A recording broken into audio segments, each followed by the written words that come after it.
ಎಲ್ಲ ಮಿತ್ರವೃಂದದ ಸ್ನೇಹಿತರಿಗೆ ಸೊ ಏನೋ ಮಾತನಾಡಬೇಕು ಅಂತ ಹೇಳಿ ಏನೋ ಒಂದನ್ನು ಪ್ರಾರಂಭ ಮಾಡ್ತಕ್ಕಂತಹ ಒಂದು ಅಭ್ಯಾಸ ಭಾಳ ವರ್ಷಗಳ ಹಿಂದೆಯೇ ಮುಗಿದು ಹೋಗಿರ್ತಕ್ಕಂಥದ್ದು.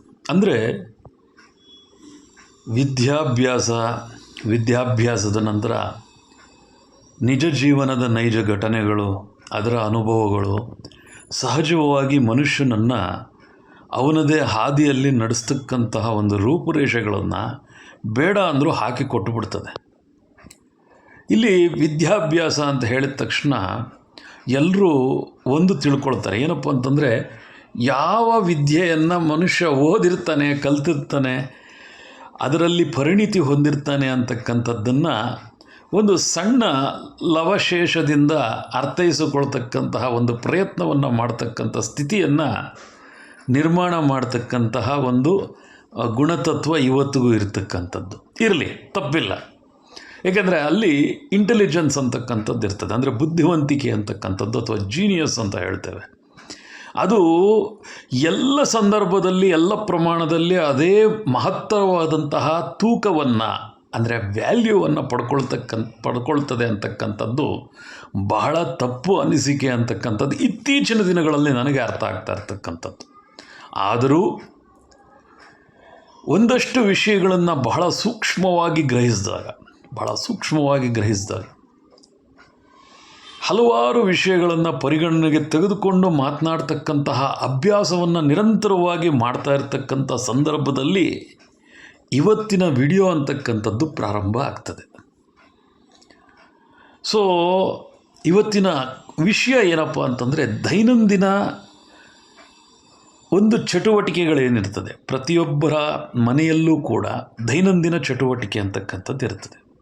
ಸಹಜವಾಗಿ ಒಂದು ಕುಟುಂಬ ಅಥವಾ ಕೂಡು ಕುಟುಂಬಗಳು ಭಾಳ ಅಪರೂಪ.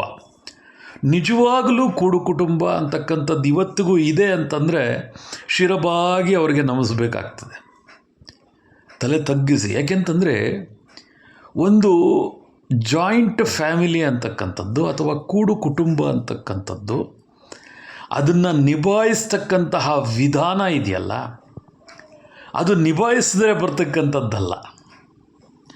ಕೂಡು ಕುಟುಂಬ, ಜಾಯಿಂಟ್ ಫ್ಯಾಮಿಲಿ, ಅದರಲ್ಲಿ ಅಣ್ಣ, ತಮ್ಮ, ತಂದೆ, ತಾಯಿ, ಅತ್ತೆ, ಮಾವ, ಆ ಅಣ್ಣನ ಹೆಂಡತಿ, ತಮ್ಮನ ಹೆಂಡತಿ, ಅವರ ಮಕ್ಕಳುಗಳು, ಹೀಗೆ ಹಲವಾರು ಜನ ಒಂದು ಮನೆಯಲ್ಲಿ ಇದ್ದಾಗ ಹಲವಾರು ಭಿನ್ನಾಭಿಪ್ರಾಯಗಳು ಕ್ಷಣಕ್ಕೂ ಬದಲಾಗ್ತಾ ಇರ್ತದೆ. ಬೆಳಗ್ಗೆ ನಿದ್ದೆ ಎದ್ದಾಗಿನಿಂದ ಹಿಡಿದು ರಾತ್ರಿ ಅವರು ಒಂದು ಮಲಗುವ ಕೋಣೆಗೆ ಹೋಗಿ ತಲೆ ಕೆಳಗಡೆ ಇಡೋವರೆಗೂ ಕೂಡ ಪ್ರತಿಯೊಂದು ನಿರಂತರವಾಗಿ ಮನೆಯಲ್ಲಿ ಪರಿವರ್ತನೆ ಆಗ್ತಾನೇ ಇರ್ತದೆ. ಇದಲ್ಲಿರ್ತದೆ, ಅದಲ್ಲಿರ್ತದೆ, ತೊಳಿಬೇಕು, ಬಳಿಬೇಕು. ಈ ಹೊಂದಾಣಿಕೆ ಅಂತಕ್ಕಂಥದ್ದು ಇದೆಯಲ್ಲ, ಮ್ಯಾಚ್ ಮಾಡ್ಕೊಳ್ತಕ್ಕಂಥದ್ದು, ಆ ಕೆಲಸವನ್ನು ಹೊಂದಿಸ್ಕೊಳ್ತಕ್ಕಂಥದ್ದು, ನೋಡಿ ಇಲ್ಲಿ ಬಹಳ ಪ್ರಮುಖವಾದ ಪಾತ್ರ ವಹಿಸ್ತಕ್ಕಂಥದ್ದು ಅನ್ನೋದು ವಿದ್ಯೆ, ಎಜುಕೇಷನ್ ಎಲ್ಲರಿಗೂ ಬೇಕು. ಆದರೆ ಕೆಲವೊಂದು ವಿಷಯಕ್ಕೆ ಎಜುಕೇಷನ್ಗಿನ್ನ ಹೆಚ್ಚಾಗಿ ನಾವು ಅದನ್ನು ಏನು ಹೇಳ್ತೀವಿ, ಮ್ಯಾನೇಜ್ಮೆಂಟ್ ಅಂತ ಹೇಳ್ತೇವೆ, ಮ್ಯಾನೇಜ್ ಮಾಡ್ತಕ್ಕಂಥದ್ದು. ಈಗ ಇದಾದ ಮೇಲೆ ಏನು ಮಾಡಬೇಕು ಅನ್ನೋದಕ್ಕೆ ಎಜುಕೇಷನ್ ಅವಶ್ಯಕತೆ ಇಲ್ಲ. ಮನೇಲಿರೋ ಅಜ್ಜಿ ಹೇಳ್ತಿರ್ತಾಳೆ, ಕಸ ಬಳದ ಮೇಲೆ ಕಸ ತೆಗೆದು ಈಚೆ ಹೊರಗಡೆ ಹಾಕಬೇಕು ಅನ್ನೋದಕ್ಕೆ ಎಂಥ ದೊಡ್ಡ ವಿದ್ಯೆ ಅಂತಕ್ಕಂಥದ್ರ ಅವಶ್ಯಕತೆ ನಮಗಿರೋದಿಲ್ಲ. ಯಾಕೆಂದರೆ ಕಸ ತೆಗೆದು ಹೊರಗಡೆ ಹಾಕಬೇಕು ಅನ್ನೋದಕ್ಕೆ ಅಂಥ ದೊಡ್ಡ ವಿದ್ಯೆ ಏನು ಬೇಕು? ಸ್ವಚ್ಛತೆ ಬಗ್ಗೆ ಮಿನಿಮಮ್ ಕಾಮನ್ ಸೆನ್ಸ್ ಇದ್ದರೆ ಸಾಕು. ಇಲ್ಲಿ ಸ್ವಚ್ಛತೆ ಅಂತಕ್ಕಂಥದ್ದು ಇದನ್ನು ಯಾರು ಹೇಳ್ಕೊಟ್ಟಿರ್ತಾರೆ? ಮನೆ ಹಿರಿಯರು ಹೇಳ್ಕೊಟ್ಟಿರ್ತಾರೆ. ಆ ಒಂದು ಸ್ವಚ್ಛತೆಯ ಒಂದು ಏನಿದೆ, ಹೇಗೆ ಇಟ್ಕೋಬೇಕು ಅಂತಕ್ಕಂಥದ್ದು ಯಾವುದನ್ನಾದರೂ ಸರಿ, ಮನೆಯಲ್ಲಿರ್ತಕ್ಕಂಥ ಅನಿವಾರ್ಯ ಸಂದರ್ಭಗಳಲ್ಲಿ ಯಾವುದೋ ಒಂದು ಸಣ್ಣ ತಪ್ಪು ಹಾಗೂ ಹೀಗೂ ಆಗ್ತಿರ್ತದೆ. ಇದೇ ಜೀವನ, ಇದೇ ಕುಟುಂಬ. ಯಾವುದೋ ಒಂದು ಹಾಗೆ ಹೀಗೆ ಆಯಿತು ಅಂದರೆ ಅದನ್ನೇ ಫೋಕಸ್ ಮಾಡಿಕೊಂಡು ರಿಪೀಟಾಗಾದರೆ ತಪ್ಪದು. ಪ್ರತಿಯೊಬ್ಬರ ಜೀವನದಲ್ಲೂ ಕೂಡ ಎಲ್ಲರೂ ಅಷ್ಟು ಪರ್ಫೆಕ್ಟ್ ಇದ್ದುಬಿಟ್ಟಿದ್ದರೆ ಇವತ್ತು ಅದು ಕಥೆನೇ ಬೇರೆ ಇರ್ತಿತ್ತು. ಎಲ್ಲರೂ ಕೂಡ ಎಲ್ಲೋ ಒಂದು ಸಣ್ಣ ತಪ್ಪು, ಈ ಥರ ತಪ್ಪು ಬರೀ ಗಂಡ ಹೆಂಡತಿ ಮಗು ಇದ್ದಾಗೆ ಇಷ್ಟಿದ್ದರೆ ಒಂದು ಸಣ್ಣ ಸಂಸಾರದಲ್ಲೇ ಸಣ್ಣ ಸಣ್ಣ ತಪ್ಪುಗಳು ದೊಡ್ಡದಾಗಿ ಬಿಂಬಿಸ್ತಕ್ಕಂಥ ಸ್ಥಿತಿ ನಿರ್ಮಾಣ ಆದರೆ ಇನ್ನು ಕೂಡು ಕುಟುಂಬಗಳಂಥ ಸಂದರ್ಭಗಳಲ್ಲಿ ಅಥವಾ ನೆಂಟರು ಇಷ್ಟರು ಬಂದಿರತಕ್ಕಂಥ ಸಂದರ್ಭಗಳಲ್ಲಿ ಆ ಸಣ್ಣ ಸಣ್ಣ ತಪ್ಪುಗಳನ್ನು ಅತ್ಯಂತ ಕೆಟ್ಟದಾಗಿ ಬಿಂಬಿಸ್ತಕ್ಕಂತಹ ಒಂದು ಸ್ಥಿತಿ ನಿರ್ಮಾಣ ಮಾಡ್ಕೊಳ್ತಕ್ಕಂಥದ್ದು ಕುಟುಂಬದಲ್ಲಿ ಒಂದು ರೀತಿಯಾದಂಥ ಅಸಹನೆಯನ್ನು ತರ್ತಕ್ಕಂಥ ಸ್ಥಿತಿ ನಿರ್ಮಾಣ ಮಾಡುತ್ತದೆ. ಇಷ್ಟಕ್ಕೂ ಇದು ಪ್ರಾರಂಭ ಆದಂತಹ ವಿಚಾರ, ಬರ್ತಾ ಇರ್ತಕ್ಕಂಥ ವಿಚಾರಕ್ಕೂ ಎಲ್ಲಿಂದ ಎಲ್ಲಿಯ ಸಂಬಂಧ ಅಂತ ನೀವು ತಿಳ್ಕೋಬೋದು. ಪ್ರತಿಯೊಂದಕ್ಕೂ ಕೂಡ ಸಿಗ್ನರೈಸೇಷನ್ ಇರ್ತದೆ. ನಾನು ಅದನ್ನೇ ಹೇಳಿದ್ದು. ನಾನು ಯಾವ ವಿಚಾರವನ್ನಾದರೂ ಕೂಡ ಬಹಳ ಸೂಕ್ಷ್ಮವಾಗಿ ಪರಿಗಣನೆಗೆ ತೆಗೆದುಕೊಂಡು ಮಾತನಾಡ್ತಕ್ಕಂಥ ವ್ಯಕ್ತಿ. ಬೆಳಗ್ಗೆ ನಾನು ಹೇಳ್ದಂಗೆ ಪ್ರತಿಯೊಬ್ಬರ ಜೀವನ ಶೈಲಿ ಒಂದೇ ರೀತಿ ಇರೋದಿಲ್ಲ, ಪ್ರತಿಯೊಬ್ಬರ ಮಾನಸಿಕ ಸ್ಥಿತಿ ಒಂದೇ ರೀತಿ ಇರೋದಿಲ್ಲ, ಪ್ರತಿದಿನ ಒಂದೇ ರೀತಿ ಇರೋದಕ್ಕೆ ಸಾಧ್ಯವೇ ಇಲ್ಲ. ಪ್ರತಿದಿನವೂ ಕೂಡ ಒಬ್ಬೊಬ್ಬರ ಮನಸ್ಥಿತಿ ಒಂದೊಂದು ರೀತಿಯಲ್ಲಿ ಬರ್ತಿರ್ತದೆ. ಮನಸ್ಸು ಹಾಗೇ ಇರ್ತದೆ. ಇವತ್ತು ಚಳಿ ಇದೆ, ಇವತ್ತಿನ ವಾತಾವರಣಕ್ಕೆ ನನ್ನ ಮೈ ಸ್ಪಂದಿಸೋದಕ್ಕೂ, ನಾಳೆ ಬಿಸಿಲಿದ್ದಾಗ ಅದು ಸ್ಪಂದಿಸೋದಕ್ಕೂ, ಹೊಟ್ಟೆ ತುಂಬಿದಾಗ ನನ್ನ ಮನಸ್ಥಿತಿ ಸ್ಪಂದಿಸ್ತಕ್ಕಂಥದ್ದಕ್ಕೂ, ಹಸಿವಿದ್ದಾಗ ಅದು ಆ ಹಸಿವಿನ ನೋವಿನಲ್ಲಿ ಸ್ಪಂದಿಸ್ತಕ್ಕಂಥದ್ದು ದೇಹ, ಸಂತೋಷವಾಗಿದ್ದಾಗ ಮನಸ್ಸು ಸ್ಪಂದಿಸೋದಕ್ಕೂ, ನೋವಿನಲ್ಲಿದ್ದಾಗ ಮನಸ್ಸು ಸ್ಪಂದಿಸೋದಕ್ಕೂ, ಮನಸ್ಸು ಯಾವ ಸಂದರ್ಭದಲ್ಲಿ ಏನನ್ನು ಕೊಡ್ತದೆ ಅಂತಕ್ಕಂಥದ್ದನ್ನು ನಾವು ಅರ್ಥೈಸ್ಕೊಳ್ಳೋದು ಭಾಳ ಕಷ್ಟ. ಆದರೆ ಪ್ರಿಪೇರ್ಡ್ ಆಗಿರೋದಕ್ಕೆ ಸಾಧ್ಯ ಇದೆ ಅಂತಕ್ಕಂಥದ್ದನ್ನು ಹೇಳೋದಕ್ಕೆ ಹೋಗ್ತಾ ಇದ್ದೆ ನಾನು. ಪ್ರಿಪೇರ್ಡ್ ಮಾಡಿ ಇಟ್ಕೋಬೋದು ಮನಸ್ಸನ್ನು. ಏನೋ ಒಂದು ಅಸಹಜ ಗೊಂದಲ ನಿರ್ಮಾಣ ಅಥವಾ ಸೃಷ್ಟಿ ಆಗ್ತಿದೆ ಅಂದರೆ ಮನಸ್ಸು ಹೇಳ್ತಾ ಇರ್ತದಪ್ಪ. ಮನಸ್ಸು ಅಂತಕ್ಕಂಥದ್ದು ಯಾವುದೇ ಒಂದು ವಿಧವಾದ ಗೊಂದಲ ಸೃಷ್ಟಿ ಆಗುತ್ತೆ ಅನ್ನೋದನ್ನು ಮೊದಲೇ ಹೇಳ್ತಾ ಇರ್ತದೆ. ನಾವು ಅದನ್ನು ಪರಿಪಕ್ವತೆಗೆ ಹೊಂದಿಸ್ಕೋಬೇಕಾಗ್ತದೆ. ಮನಸ್ಸನ್ನು ಹೇಗೆ ನೆಕ್ಸ್ಟ್ ಏನು ಮಾಡಬೇಕು ಅನ್ನೋದು ನಮ್ಮ ಮನಸ್ಸು ಹೇಗೆ ಹೇಳ್ತಾ ಇರ್ತದಲ್ಲ. ನಿದ್ದೆ ಎದ್ದರೆ ಏನು ಮಾಡ್ತೀವಿ? ಎದ್ದು ಕಾಲು ಕೆಳಗಡೆ ಇಟ್ಟು ಕೈ ಉಜ್ಜಿಕೊಂಡು ಕರಾಗ್ರೆ ಹೊಸದೇ ಲಕ್ಷ್ಮಿ ಹೇಳ್ಕೊಂಡು ಅಭ್ಯಾಸ ಇರತಕ್ಕಂಥವ್ರಿಗೆ, ಇಲ್ಲದೇ ಇರ್ತಕ್ಕಂಥವ್ರು ಗೋಡೆ ಮೇಲೆ ಇರ್ತಕ್ಕಂಥ ಒಂದು ದೇವರನ್ನು ನೋಡಿ ಎದ್ದು ಮೇಲಕ್ಕೆ ನಿಧಾನಕ್ಕೆ ಮೇಲಕ್ಕೆ ಎದ್ದು ಹಿಂದೆ ತಿರುಗಿ ನೋಡಿದ್ರೆ ರಗ್ಗು ಬಿದ್ದಿರ್ತದೆ. ರಗ್ಗು ಮಡಚಿಡು ಮಡಚಿಡು ಮಡಚಿಡು ಅಂತ ಹೇಳ್ತಾ ಇರ್ತದೆ ಮನಸ್ಸು ಬೆಳಗ್ಗೆ ಹೊತ್ತು. ಸಹಜ ಅಲ್ವಾ?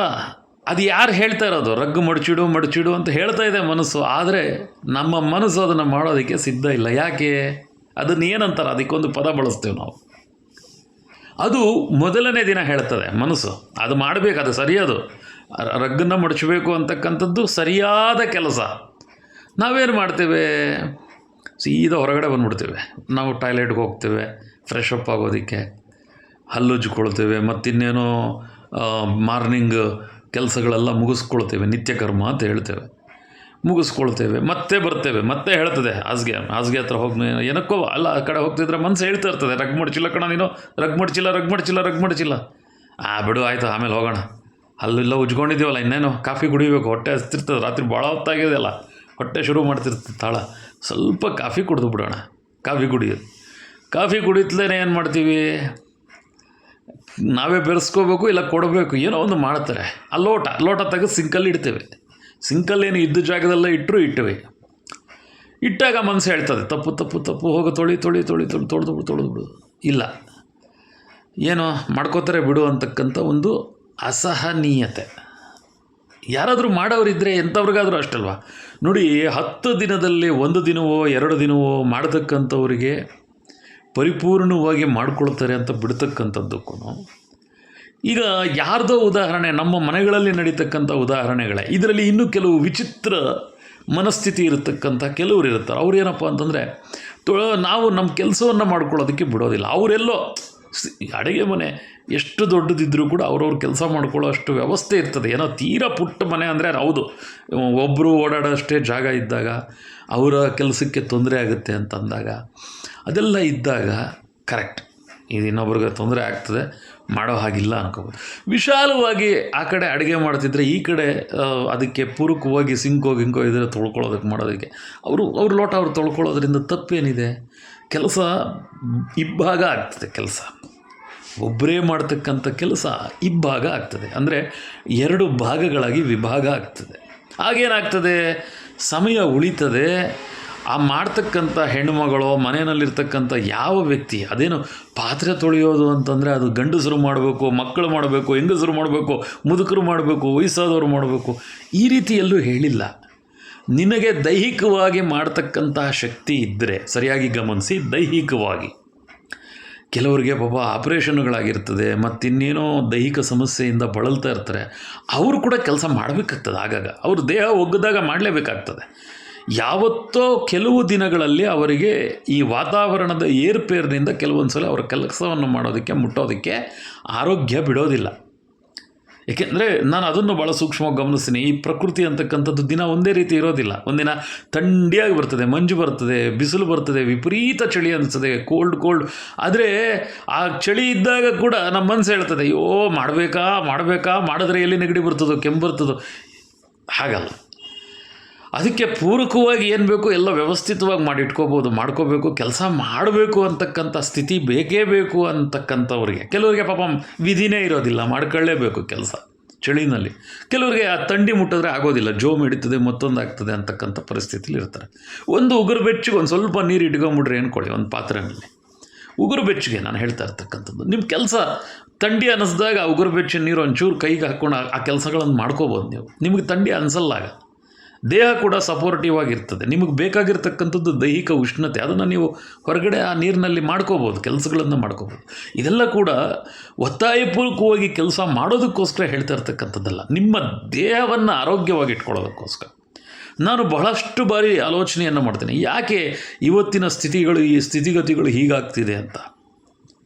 ನೋಡಿ, ನಾವು ಬಾಲ್ಯದಲ್ಲಿದ್ದಾಗ ಹೆಚ್ಚು ಕಡಿಮೆ 2 ಕಿಲೋಮೀಟ್ರ್ ಕುಡಿಯೋ ನೀರು ತರೋದಕ್ಕೆ 1 ಕಿಲೋಮೀಟ್ರು, 3/4 ಕಿಲೋಮೀಟ್ರು, 1 ಫರ್ಲಾಂಗು ಈ ರೀತಿ ಓಡಾಡಿ ಬಿಂದಿಗೆಗಳನ್ನು ಭುಜಗಳ ಮೇಲೆ ಇಟ್ಕೊಂಡು, ನೆತ್ತಿ ಮೇಲೆ ಇಟ್ಕೊಂಡು ತಂದು ಕೊಡ್ತಕ್ಕಂಥ ದಿನಗಳನ್ನು ಕಳೆದಿರ್ತಕ್ಕಂಥವ್ರು ನಾವು. ಭಾಳಷ್ಟು ಮಂದಿಗೆ ಹಳ್ಳಿಗಳಲ್ಲಿ ಬೆಳೆದಂಥವ್ರಿಗೆ ಗೊತ್ತಿರ್ತದೆ. ಇವತ್ತು ನಮಗೆ ಆ ಸಮಯ ಉಳಿತು, ಮನೆಗೆ ನೀರು ಬರ್ತಕ್ಕಂಥ ಸ್ಥಿತಿ ಇದೆ, ಬೋರ್ವೆಲ್ಗಳಿದೆ, ಸರ್ಕಾರದ ನೀರಿದೆ, ಅದಲ್ಲದೆ ವಾಟರ್ ಟ್ಯಾಂಕರ್ಗಳಿದ್ದಾವೆ. ಪ್ರತಿಯೊಂದು ಕೂಡ ನಮಗೆ ಅನುಕೂಲಕರವಾಗಿ ಸ್ಪಂದಿಸ್ತಾ ಇರತಕ್ಕಂತಹ ಅದ್ಭುತವಾದ ಸ್ಥಿತಿ ನಾವು ನಿರ್ಮಾಣ ಮಾಡ್ಕೊಂಡಿದ್ದೇವೆ. ಎಷ್ಟು ಸಮಯ ಉಳಿಸೋದ್ವಲ್ಲಪ್ಪ. ನಾನು ಅದೇ ಯೋಚನೆ ಮಾಡ್ತೇನೆ, ನಾನು ನೀರು ಬಿಂದಿಗೆ ತೆಗೆದುಕೊಂಡು ಅಲ್ಲೆಲ್ಲೋ ಹೋಗಿ ತಂದು ಬಿಡೋ ಅಂಥ ಸಮಯ ನನಗೆ ಅರ್ಧ ಗಂಟೆ ಇರ್ತಿತ್ತು ಆ ಬಾಲ್ಯದಲ್ಲಿ. ಇವತ್ತು ಪ್ರತಿಯೊಂದು ಸುಲಭೀಕೃತ ಆಗಿದೆ. ಎಷ್ಟು ಸಮಯ ಉಳಿಸ್ಬಿಟ್ಟು ನಾವು ಜೀವನ ಮುಂದಕ್ಕೆ ಹೋಯ್ತಾ, ತಿರುಗಿ ನೋಡಿದ್ರೆ ಮತ್ತೆ ನಾವು ಅಲ್ಲೇ ಕೂತಿರ್ತೇವೆ. ಹಿಂದೆ ನಮಗೆ ಮನೆ ಹತ್ತಿರ ಯಾವ ಗಾಡಿಗಳು ಬರ್ತಿರಲಿಲ್ಲ, ಬಸ್ ಸ್ಟ್ಯಾಂಡ್ವರೆಗೂ ನಡೆದುಕೊಂಡು ಹೋಗ್ತಿದ್ವಿ. 1 ಫರ್ಲಾಂಗ್, 2 ಫರ್ಲಾಂಗ್, 1 ಕಿಲೋಮೀಟ್ರು. ಇನ್ನೂ ಕೆಲವು ಹಳ್ಳಿಗಳಿಗೆ ಪಾಪ ವ್ಯವಸ್ಥೆ ಇಲ್ಲದಂತಹ ಹಳ್ಳಿಗಳಲ್ಲಿ 2 ಕಿಲೋಮೀಟ್ರ್ಗಳು ನಡ್ಕೊಂಡು ಪಾಪ ಬರ್ತಕ್ಕಂಥ ದಿನಗಳನ್ನು ನಾವು ಕಂಡಿರ್ತಕ್ಕಂಥವ್ರು. ಇಷ್ಟು ಅನುಕೂಲವಾಗಿ ಇವತ್ತು ಮನೆ ಮುಂದೆ ವಾಹನಗಳು ಬಂದು ನಿಲ್ತವೆ. ಆಟೋ ಫೋನ್ ಮಾಡಿದ್ರೆ ಆಟೋ ಬರ್ತದೆ, ಬುಕ್ ಮಾಡಿದ್ರೆ 2 ವೀಲರ್ಗಳು ಬಂದು ನಿಲ್ತವೆ ಮನೆ ಮುಂದೆ. ಎಷ್ಟು ಸಮಯ ಉಳಿಸ್ಬಿಟ್ಟು ನಾವು. ಹೀಗೆ ಹಾಲಿನಿಂದ ಬೆಳಗ್ಗೆ ಹಾಲು ಹುಡುಗ ನ್ಯೂಸ್ ಪೇಪರಿಂದ ಹಿಡಿದು ಹಿಂದೆ ಎಲ್ಲ ನಾವು ಹೋಗ್ತಿದ್ವಿ, ಒಂದು ಟೀ ಅಂಗಡಿ ಹತ್ರ ಹೋಗ್ತಿದ್ವಿ, ಟೀ ಕುಡಿತಿದ್ವಿ, ನ್ಯೂಸ್ ಪೇಪರ್ ನೋಡ್ತಿದ್ವಿ, ಒಂದಷ್ಟು ವಿಷಯಗಳು ಚರ್ಚೆಗಳು ಮಾಡ್ತಿದ್ವಿ ನಾವು. ಒಂದು ಟೀ ಅಂಗಡಿ ಮುಂದೆ ನಿಂತ್ಕೊಂಡು, ಹೌದು ಹೀಗೆ, ಇದು ಹಾಗೆ, ನೆನ್ನೆ ಆ ಕೆಲಸ ಹಾಗಾಯಿತು, ನೆನ್ನೆ ಅಲ್ಲಿ ಆಕ್ಸಿಡೆಂಟ್ ಆಯಿತು, ಮೊನ್ನೆ ಅಲ್ಲಿನ್ನೇನೋ ಸಮಸ್ಯೆ ಆಯಿತು, ಮತ್ತೊಂದು ಆಯಿತು. ಅದರ ಔಟ್ಕಮ್ ಬರ್ತಿತ್ತು ಹೊರಗಡೆಗೆ ನಾವು ಚರ್ಚೆಗಳು ಮಾಡಬೇಕಾದ್ರೆ. ತುಂಬ ಹಳೆಯ ವಿಷಯ ಅಲ್ಲ ಇದು, 10-12 ವರ್ಷದ ಹಿಂದಿನ ವಿಷಯ. ಅವಾಗೇ ನಾವು ಚರ್ಚಾ ವಸ್ತುಗಳನ್ನಾಗಿ ಇಟ್ಕೊಳ್ತಿದ್ವಿ. ಇದು ಯಾರು ತಪ್ಪು ಅಂತಕ್ಕಂಥ ಜಡ್ಜ್ಮೆಂಟ್ ಅಲ್ಲ, ವಿಷಯ ಗ್ರಹಿಕೆ ಅಂತಕ್ಕಂಥದ್ದು. ನಿನ್ನೆ ಯಾವುದೋ ಒಂದು ಆಕ್ಸಿಡೆಂಟ್ ಆಗಿರ್ತಕ್ಕಂಥ ವಿಚಾರಗಳನ್ನು ತೆಗೆದುಕೊಳ್ತಾ ಇದ್ವಿ, ಮತ್ತು ಇನ್ನೇನೋ ಆಯಿತು ಅದ್ರ ಬಗ್ಗೆ ಚರ್ಚೆ ಮಾಡ್ತಿದ್ವಿ. ಇನ್ಯಾವುದೋ ಒಂದು ಅಂದರೆ ಆ ಒಂದು ವಾರ್ತೆಯಲ್ಲಿ ಬರ್ತಕ್ಕಂಥ ಹಲವಾರು ವಿಷಯವನ್ನು ಸೂಕ್ಷ್ಮವಾಗಿ ನಮ್ಮದೇ ಆದಂತಹ ವೇ ಆಫ್ ಥಿಂಕಿಂಗ್ನಲ್ಲಿ ಅದನ್ನು ತಿಳ್ಕೊಳ್ತಕ್ಕಂಥ ಪ್ರಯತ್ನವನ್ನು ಮಾಡ್ತಕ್ಕಂಥ ದಿನಗಳನ್ನು ನಾವು ನೋಡಿರ್ತಕ್ಕಂಥವು. ಇದೆಲ್ಲ ಕೂಡ ಬಹಳ ಚರ್ಚನೀಯ ಅಂಶಗಳು. ಮನೆಯಲ್ಲಿ ಕುಳಿತುಕೊಳ್ತೇವೆ. ನಾನು ಇಷ್ಟಕ್ಕೆ ಮೊದಲು ಭಾಳಷ್ಟು ಬಾರಿ ಹೇಳಿದ್ದೇನೆ, ನಿಜ ಏನು ವಿಷಯ ಮಾತನಾಡಬೇಕು ಅಂತಕ್ಕಂಥದ್ದೇ ನಮ್ಮ ಪರಿವೆಯಲ್ಲಿರೋದಿಲ್ಲ. ಎಷ್ಟು ಅದ್ಭುತವಾಗಿ ಒಂದು ದಿನ ಬೆಳಗ್ಗೆ ಪ್ರಾರಂಭ ಆಗ್ತದೆ. ಆ ಪ್ರಾರಂಭ ಆದಂತಹ ಸಂದರ್ಭದಲ್ಲಿ ನಾನು ನಿದ್ದೆ ಎದ್ದು ಒಂದು ಒಳ್ಳೆಯ ಹಾಡು, ನಾನು ಈ ಹಾಡು ಆ ಹಾಡು ಅಂತಲ್ಲ, ಒಂದು ದೇವರ ಹಾಡು, ಮನಸ್ಸಿಗೆ ಸಂತೋಷವನ್ನು ಕೊಡ್ತಕ್ಕಂತಹ ದೇವರ ಹಾಡು, ಬಹಳ ಸುಂದರವಾದ ದಿನವನ್ನು ರೂಪಿಸ್ಕೊಳ್ಳೋಣ ಅಂಥೇಳಿ ಮನೆಯಲ್ಲಿ ಒಂದೆರಡು ಹಾಡು, ದೇವರ ಹಾಡು ಕೇಳೋಣ ಅಂತ ಇಡ್ತಕ್ಕಂಥದ್ದು. ಅದೇನೋ ಇದರಲ್ಲಿ ಕೂಡ ಭಾಳಷ್ಟು ಮನೆಗಳಲ್ಲಿ ಗೊಂದಲ ಸ್ಥಿತಿ ನಿರ್ಮಾಣ ಆಗುತ್ತೆ. ಹಾಡು ಕೇಳೋದು ಅಂತಂದರೆ ನಮ್ಮ ಕಿವಿಗೆ, ನಮ್ಮ ಮನಸ್ಸಿಗೆ ಇಂಪಾಗೋ ಥರ ಇಡ್ತಕ್ಕಂಥದ್ದು. ಅದೇನು ನೋಡಲೇಬೇಕು ಅಂತಿಲ್ಲ. ನಾನು ಈಗ ಬಹಳ ವರ್ಷಗಳಿಂದ ನನ್ನ ಮನಸ್ಸಿಗೆ ತುಂಬ ಸಂತೋಷ ಕೊಡ್ತಕ್ಕಂಥದ್ದು ಅಂತಂದರೆ ಆ ಪುತ್ತೂರು ನರಸಿಂಹ ನಾಯಕ್ ಅವರ ಹಾಡುಗಳು. ಆಮೇಲೆ ಯಾರು ಇನ್ನೊಂದು ಇವರಿದ್ದಾರಲ್ಲ, ಅವ್ರ ಹೆಸರು ಸಡನ್ನಾಗಿ ಕೆಲವು ಹೆಸರುಗಳು ಜ್ಞಾಪಕ ಬರಲಿಲ್ಲ ಅಂದರೆ ಭಾಳ ಕಷ್ಟ ಆಗ್ತದೆ. ಈಗ ನನಗಾಗಿದ್ದು ಅದೇ, ಒಂದು ಹೆಸರು ಟಕ್ಕಂತ ಫ್ಲ್ಯಾಶ್ ಆಗಿಲ್ಲ. ಪುತ್ತೂರು ನರಸಿಂಹ ನಾಯಕ್ ಅವರಾಗಿರ್ಬೋದು, ಅಥವಾ ಈ ನಮ್ಮ ಮೈಸೂರು ರಾಮಚಂದ್ರಾಚಾರ್ಯ ಅವರು, ಆಮೇಲೆ ಭಾಳಷ್ಟು ಮಂದಿ ವಿಜಯದಾಸರಾಗಿರ್ಬೋದು, ಮತ್ತು ಭಾಳಷ್ಟು ಸಿಂಗರ್ಗಳು ಸುಮ್ಮನೆ ಹಾಡು ಹೇಳ್ತಾರೇನ್ರಿ ಅವರು. ಎಷ್ಟೋ ನಿರಂತರವಾದ ಅಭ್ಯಾಸಗಳು, ಅವರು ಬಹಳ ನಿರಂತರವಾಗಿ ಪ್ರಾಕ್ಟೀಸ್ ಮಾಡಿ ಅವರು ನಮ್ಮೆಲ್ಲರನ್ನ ಕೂಡ ರಂಜಿಸೋದಕ್ಕೋಸ್ಕರ ಹಾಡುಗಳನ್ನು ಕೊಡ್ತಾರೆ.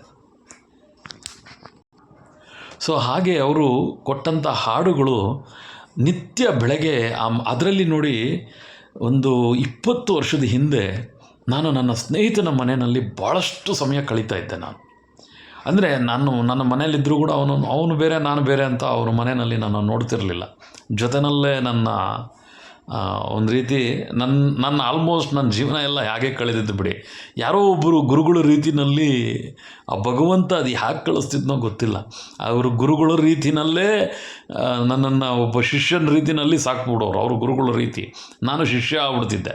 ಹಾಗೆ ಅವನು ನನ್ನ ಸ್ನೇಹಿತ ಬರೋನು, ಬರ ನಡೆಯೋ ಹೋಗೋಣ ಅನ್ನೋನು, ಅವ್ನ ಮನೆಗೆ ಕರ್ಕೊಂಡು ಹೊಟ್ಟೋಗ್ಬಿಡೋನು. ಆಗ ನಂದಿನ್ನೂ ಬ್ಯಾಚುಲರ್ ಲೈಫು, ನಾನು ನಮ್ಮ ತಮ್ಮ ಇಬ್ಬರೇ ಇದ್ದಂಥ ದಿನಗಳದು. ಸೊ ಅಂಥ ಸಂದರ್ಭದಲ್ಲಿ ಅವನ ಮನೆಗೆ ಹೋದಾಗ ಅವನೇನು ಮಾಡ್ತಿದ್ದ, ಬೆಳಗ್ಗೆ ಆದರೆ ಸಾಕು ನಿತ್ಯ ಸ್ನಾನ ಸಂಧ್ಯಾ ವಂದನೆಗಳು. ನಾನು ಯಾಕೆ ನನ್ನ ಸ್ನೇಹಿತನ ಗುರು ಅಂತ ಹೇಳ್ತೀನಿ ಅಂತಂತಂದರೆ ಅವನು ಬಿಡ್ತಿರಲಿಲ್ಲ ಅನ್ನೋದಕ್ಕಿಂತ ಆ ವಾತಾವರಣ ನಮ್ಮನ್ನೂ ಅದೇ ರೀತಿ ಕರ್ಕೊಂಡು ಹೋಗ್ತಿತ್ತು. ನಿದ್ದೆ ಇದ್ದರೆ ಸ್ನಾನ ಆಗಬೇಕು, ಆದ ತಕ್ಷಣ ಸಂಧ್ಯಾ ವಂದನೆ ಕೂತ್ಕೋಬೇಕು. ನಿದ್ದೆ ಎಬ್ಬಿಸ್ತಾ ಇದ್ದದ್ದೇ ಈ ನಮ್ಮ ಹಾಡುಗಳು, ಪುತ್ತೂರು ನರಸಿಂಹನಾಯಕ್ ಆಗಿರ್ಬೋದು, ಅಥವಾ ಮೈಸೂರು ರಾಮಚಂದ್ರಾಚಾರ್ಯ ಹಾಡುಗಳಿರ್ಬೋದು. ಇದೆಲ್ಲ ಕೂಡ ನಮಗೆ ವಿದ್ಯಾಭೂಷಣರು, ವಿಶೇಷವಾಗಿ ವಿದ್ಯಾಭೂಷಣರ ಹಾಡುಗಳು. ಆವಾಗ 20 ವರ್ಷದ ಹಿಂದೆ ಅದು ಅಲಾರಾಮ್ ನಮಗೆ. It's an alarm. ಬೆಳಗ್ಗೆ ನಿದ್ದೆ ಇದ್ದರೆ ಏಳು ನಾರಾಯಣನೇ ಅಂತ ವಿದ್ಯಾಭೂಷಣರು ನಮ್ಮನ್ನು ನಿದ್ದೆ ಎಬ್ಬಿಸ್ತಾ ಇದ್ದರೆ, ಹಿಂದೆಯೇ ನಮ್ಮ ಮೈಸೂರು ರಾಮಚಂದ್ರಾಚಾರ್ಯ ಅವರ ಹಾಡುಗಳು, ಮತ್ತು ಇನ್ನಷ್ಟು ಹಾಡುಗಳು ಅವೆಲ್ಲ ನಾನು ಕೇಳಬೇಕಂತ ಸಂದರ್ಭದಲ್ಲಿ, ಶ್ರೀನಿವಾಸ್ ದೇವರ ಹಾಡುಗಳು, ಇದೆಲ್ಲ ಕೂಡ ಕೇಳೋವಂಥ ಸಂದರ್ಭದಲ್ಲಿ ಬರೀ ಇಟ್ಸ್ ಜಸ್ಟ್ ಅಲಾರಾಮ್ ರೀತಿಯಲ್ಲಿ ಕೆಲಸ ಮಾಡ್ತಾಯಿದ್ರು ಕೂಡ ಬರ್ತಾ ರಿಪೀಟಾಗಿ ಕೇಳ್ತಾ ನಿರಂತರವಾಗಿ ಪ್ರತಿನಿತ್ಯ ಆ ಅಭ್ಯಾಸ ಹೇಗಾಗ್ಬಿಡೋದು ಅಂತಂದರೆ ನಮಗೆ, ಮತ್ತು ನಾನು ಅವನ ಮನೆಯಿಂದ ನಮ್ಮ ಮನೆಗೆ ಬಂದರೆ ನಮ್ಮ ಮನೆ ಬೆಳಗ್ಗೆ ಅಲಾರಾಮ್ ಅದೇ ಇರ್ತಿತ್ತು. ನನ್ನ ಹತ್ರ ಒಂದು ಭಾಳ ಹಳೆಯದೊಂದು ಸಿಸ್ಟಮ್ ಒಂದು ತೊಗೊಂಡಿದ್ದೆ, ಕಂಪ್ಯೂಟರ್ದು ಸಿಸ್ಟಮ್ ಇತ್ತು. ಅದರಲ್ಲಿ ಭಾಳಷ್ಟು ಹಾಡುಗಳನ್ನು ಶೇಖರಣೆ ಮಾಡಿ ಇಟ್ಕೊಳ್ತಕ್ಕಂಥ ಅಭ್ಯಾಸ. ಇದ್ರ ಜೊತೆಗೆ ಒಂದಷ್ಟು ಮಂದಿ ಪ್ರವಚನಗಳು. ಇದೆಲ್ಲ ಕೂಡ ಏನಪ್ಪ ಅಂತಂದರೆ, ಬೆಳಗ್ಗೆ ನಿದ್ದೆ ಎದ್ದ ತಕ್ಷಣ ಹಾಡುಗಳು ಕೇಳಿದ್ರೇ ಏನೋ ಮನಸ್ಸಿಗೆ ಸಂತೋಷ ಅನ್ನೋ ರೀತಿ ಸ್ಥಿತಿ ನಿರ್ಮಾಣ. ಆದರೆ ಯಾವುದೂ ಕೂಡ ಪಕ್ಕದಲ್ಲಿ ಮಲಗಿರ್ತಕ್ಕಂಥ ನನ್ನ ತಮ್ಮನಿಗೋ, ಕೆಳಗಡೆ ಮನೆ ಮೇಲ್ಗಡೆ ಮನೆಯವ್ರಿಗೆ ಡಿಸ್ಟರ್ಬ್ ಆಗ್ತಕ್ಕಂತಹ ಕೆಟ್ಟ ಸ್ಥಿತಿಯಲ್ಲಿ ಆ ಹಾಡುಗಳನ್ನು ಕೇಳ್ತಕ್ಕಂತಹ ಒಂದು ಅಭ್ಯಾಸ ನಮ್ಮಲ್ಲಿ ಇರಲಿಲ್ಲ. ಇದನ್ನು ಯಾಕೆ ಹೇಳ್ತಾ ಇದ್ದೀನಿ ಅಂತಂದರೆ, ಒಂದು ಮನೆಯಲ್ಲಿ ಒಬ್ಬೊಬ್ಬರದೇ ಆದಂತಹ ಲೋಕೋ ಭಿನ್ನ ಋಷಿ. ಒಂದು ಮನೆಯಲ್ಲೇ ನಾನಾ ವಿಧವಾದ ಮನಸ್ಥಿತಿಗಳಿರ್ತದೆ. ಅದು ಇನ್ನೊಬ್ಬರ ಮನಸ್ಸು ಅದಕ್ಕೆ ವಿಚಲಿತರಾಗಬಾರ್ದು.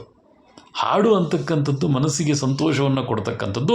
ವಿಶೇಷವಾಗಿ ಈ ದೇವರ ಹಾಡುಗಳು ಏನಪ್ಪ ಮಾಡ್ತದೆ ಅಂತಂದರೆ, ಮಾನಸಿಕವಾಗಿ ಮೌಲ್ಯಗಳನ್ನು ಹೆಚ್ಚಿಸ್ತದೆ. ಅದರಲ್ಲಿ ಭಾಳಷ್ಟು ನೀತಿ ಸಾರಾಂಶ ಇರ್ತದೆ. ಕೇಳಿದಾಗ ಹಾಡಾಗೇ ಇರ್ತದೆ. ನಿರಂತರವಾಗಿ ಕೇಳ್ತಾ ಇದ್ದಾಗ ಅದರಲ್ಲಿರ್ತಕ್ಕಂತಹ ಪದಗಳ ಅರ್ಥಗಳು ಗೊತ್ತಾಗಕ್ಕೆ ಸ್ಟಾರ್ಟ್ ಆಗಿಬಿಡ್ತದೆ. ಅದು ಅರ್ಥ ಆಗಕ್ಕೆ ಶುರು ಆದಾಗ ನಾವೇನು ಹೇಳ್ತೀವಿ, ಆಧ್ಯಾತ್ಮಿಕ ವಿಚಾರಗಳ ಬಗ್ಗೆ ಒಲವು ಮೂಡ್ತದೆ. ನೋಡಿ, ಸಾಮಾಜಿಕ ಜೀವನಕ್ಕೆ ಪೆಟ್ಟು ಮಾಡಿಕೊಂಡು ಆಧ್ಯಾತ್ಮಿಕ ಜೀವನವನ್ನು ರೂಪಿಸ್ಕೋಬೇಕು ಅಂತ ಎಲ್ಲೂ ಹೇಳಿಲ್ಲ. ಆಧ್ಯಾತ್ಮಿಕ ಜೀವನ ಅಂತಕ್ಕಂಥದ್ದು ಒಂದು ಡೈವರ್ಷನ್ ಅಷ್ಟೇ. ತಿಳ್ಕೋಬೇಕು ಮತ್ತು ಸಾಮಾನ್ಯವಾದ ಸಹಜ ಜೀವನವನ್ನು ಅನುಭವಿಸ್ಬೇಕು. ಇದು ಭಾಳಷ್ಟು ಮಂದಿಗೆ ಗೊತ್ತಿಲ್ಲದೆ ಇರತಕ್ಕಂಥ ವಿಚಾರ.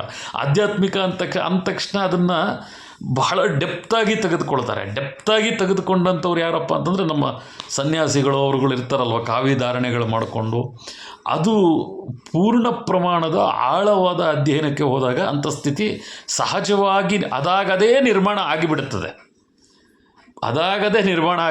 ಪೂರ್ಣ ಪ್ರಮಾಣದಲ್ಲಿ ನಾನು ಹೇಳ್ತಾ ಇರ್ತಕ್ಕಂಥದ್ದು ಸಂಪೂರ್ಣ ಅದು ಆವರಿಸಿಕೊಂಡಾಗ ಇನ್ನು ಅದರಲ್ಲಿ ಬೇರೆ ಇನ್ನೇನು ಕೂಡ ಬರೋದಕ್ಕೆ ಆಸ್ಪದವೇ ಇರೋದಿಲ್ಲ. ಆದರೆ ಈ ಸಾಂಸಾರಿಕ ಜೀವನದಲ್ಲಿರ್ತಕ್ಕಂಥವ್ರು ಅಂಥವರಿಗೆ ಆಧ್ಯಾತ್ಮಿಕ ಜೀವನ ಅಂತಕ್ಕಂಥದ್ದು ಇಟ್ಸ್ ಎ ಡೈವರ್ಷನ್ ಪಾರ್ಟ್ ಅಷ್ಟೇ.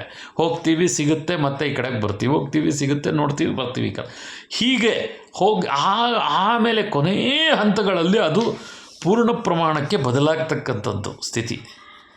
ಸೊ ಹೀಗೆ ಈ ಮನೆಯಲ್ಲಿ ವಾತಾವರಣಗಳನ್ನು ನಾವು ರೂಪಿಸ್ಕೋಬೇಕಾದಾಗ ಇದೆಲ್ಲ ಕೂಡ ಯಾತಕ್ಕೆ ಹೇಳ್ತಾ ಇದ್ದೀನಿ ಅಂತಂದರೆ, ಭಾಳ ಸಣ್ಣ ಸಣ್ಣ ವಿಚಾರಗಳು, ಸಣ್ಣ ಸಣ್ಣ ವಿಷಯಗಳು ನಮ್ಮ ಜೀವನದ ಮೌಲ್ಯವನ್ನು ತುಳಿದು ಹಾಕ್ತಾ ಇದೆ ಅಂತಕ್ಕಂಥ ವಿಚಾರವನ್ನು ಮನದಟ್ಟು ಮಾಡಿಕೊಂಡು ಒಬ್ಬರ ಬಲವಂತಕ್ಕೆ ಇನ್ನೊಬ್ಬರು ಅದನ್ನು ಅನುಸರಿಸ್ತಕ್ಕಂಥದ್ದು, ಅನುಕರಣೆ ಮಾಡ್ತಕ್ಕಂಥದ್ದು, ಅದು ಎಷ್ಟರ ಮಟ್ಟಿಗೆ ಸರಿ ಅಂತಕ್ಕಂಥದ್ದಕ್ಕೆ ಪ್ರಶ್ನೆಗೆ ಆ ಪ್ರಶ್ನೆ ಇದೆಯಲ್ಲ, ಎಲ್ಲರಿಗೂ ಅದೇ ರೀತಿ, ಎಲ್ಲರಿಗೂ ಹೀಗೇ ಇರಬೇಕು ಅಂತಕ್ಕಂಥ ಸ್ಥಿತಿ ನಿರ್ಮಾಣ ಮಾಡ್ಕೊಳ್ತಕ್ಕಂಥದ್ದು ಇದೆಯಲ್ಲ, ಅದು ಎಲ್ಲ ಸಂದರ್ಭದಲ್ಲೂ ಕೂಡ ಸರಿ ಅಲ್ಲ ಅನ್ನೋದಕ್ಕೋಸ್ಕರ ಇದನ್ನು ವಿಚಾರವನ್ನು ಹೇಳ್ತಾ ಇದ್ದಾನೆ.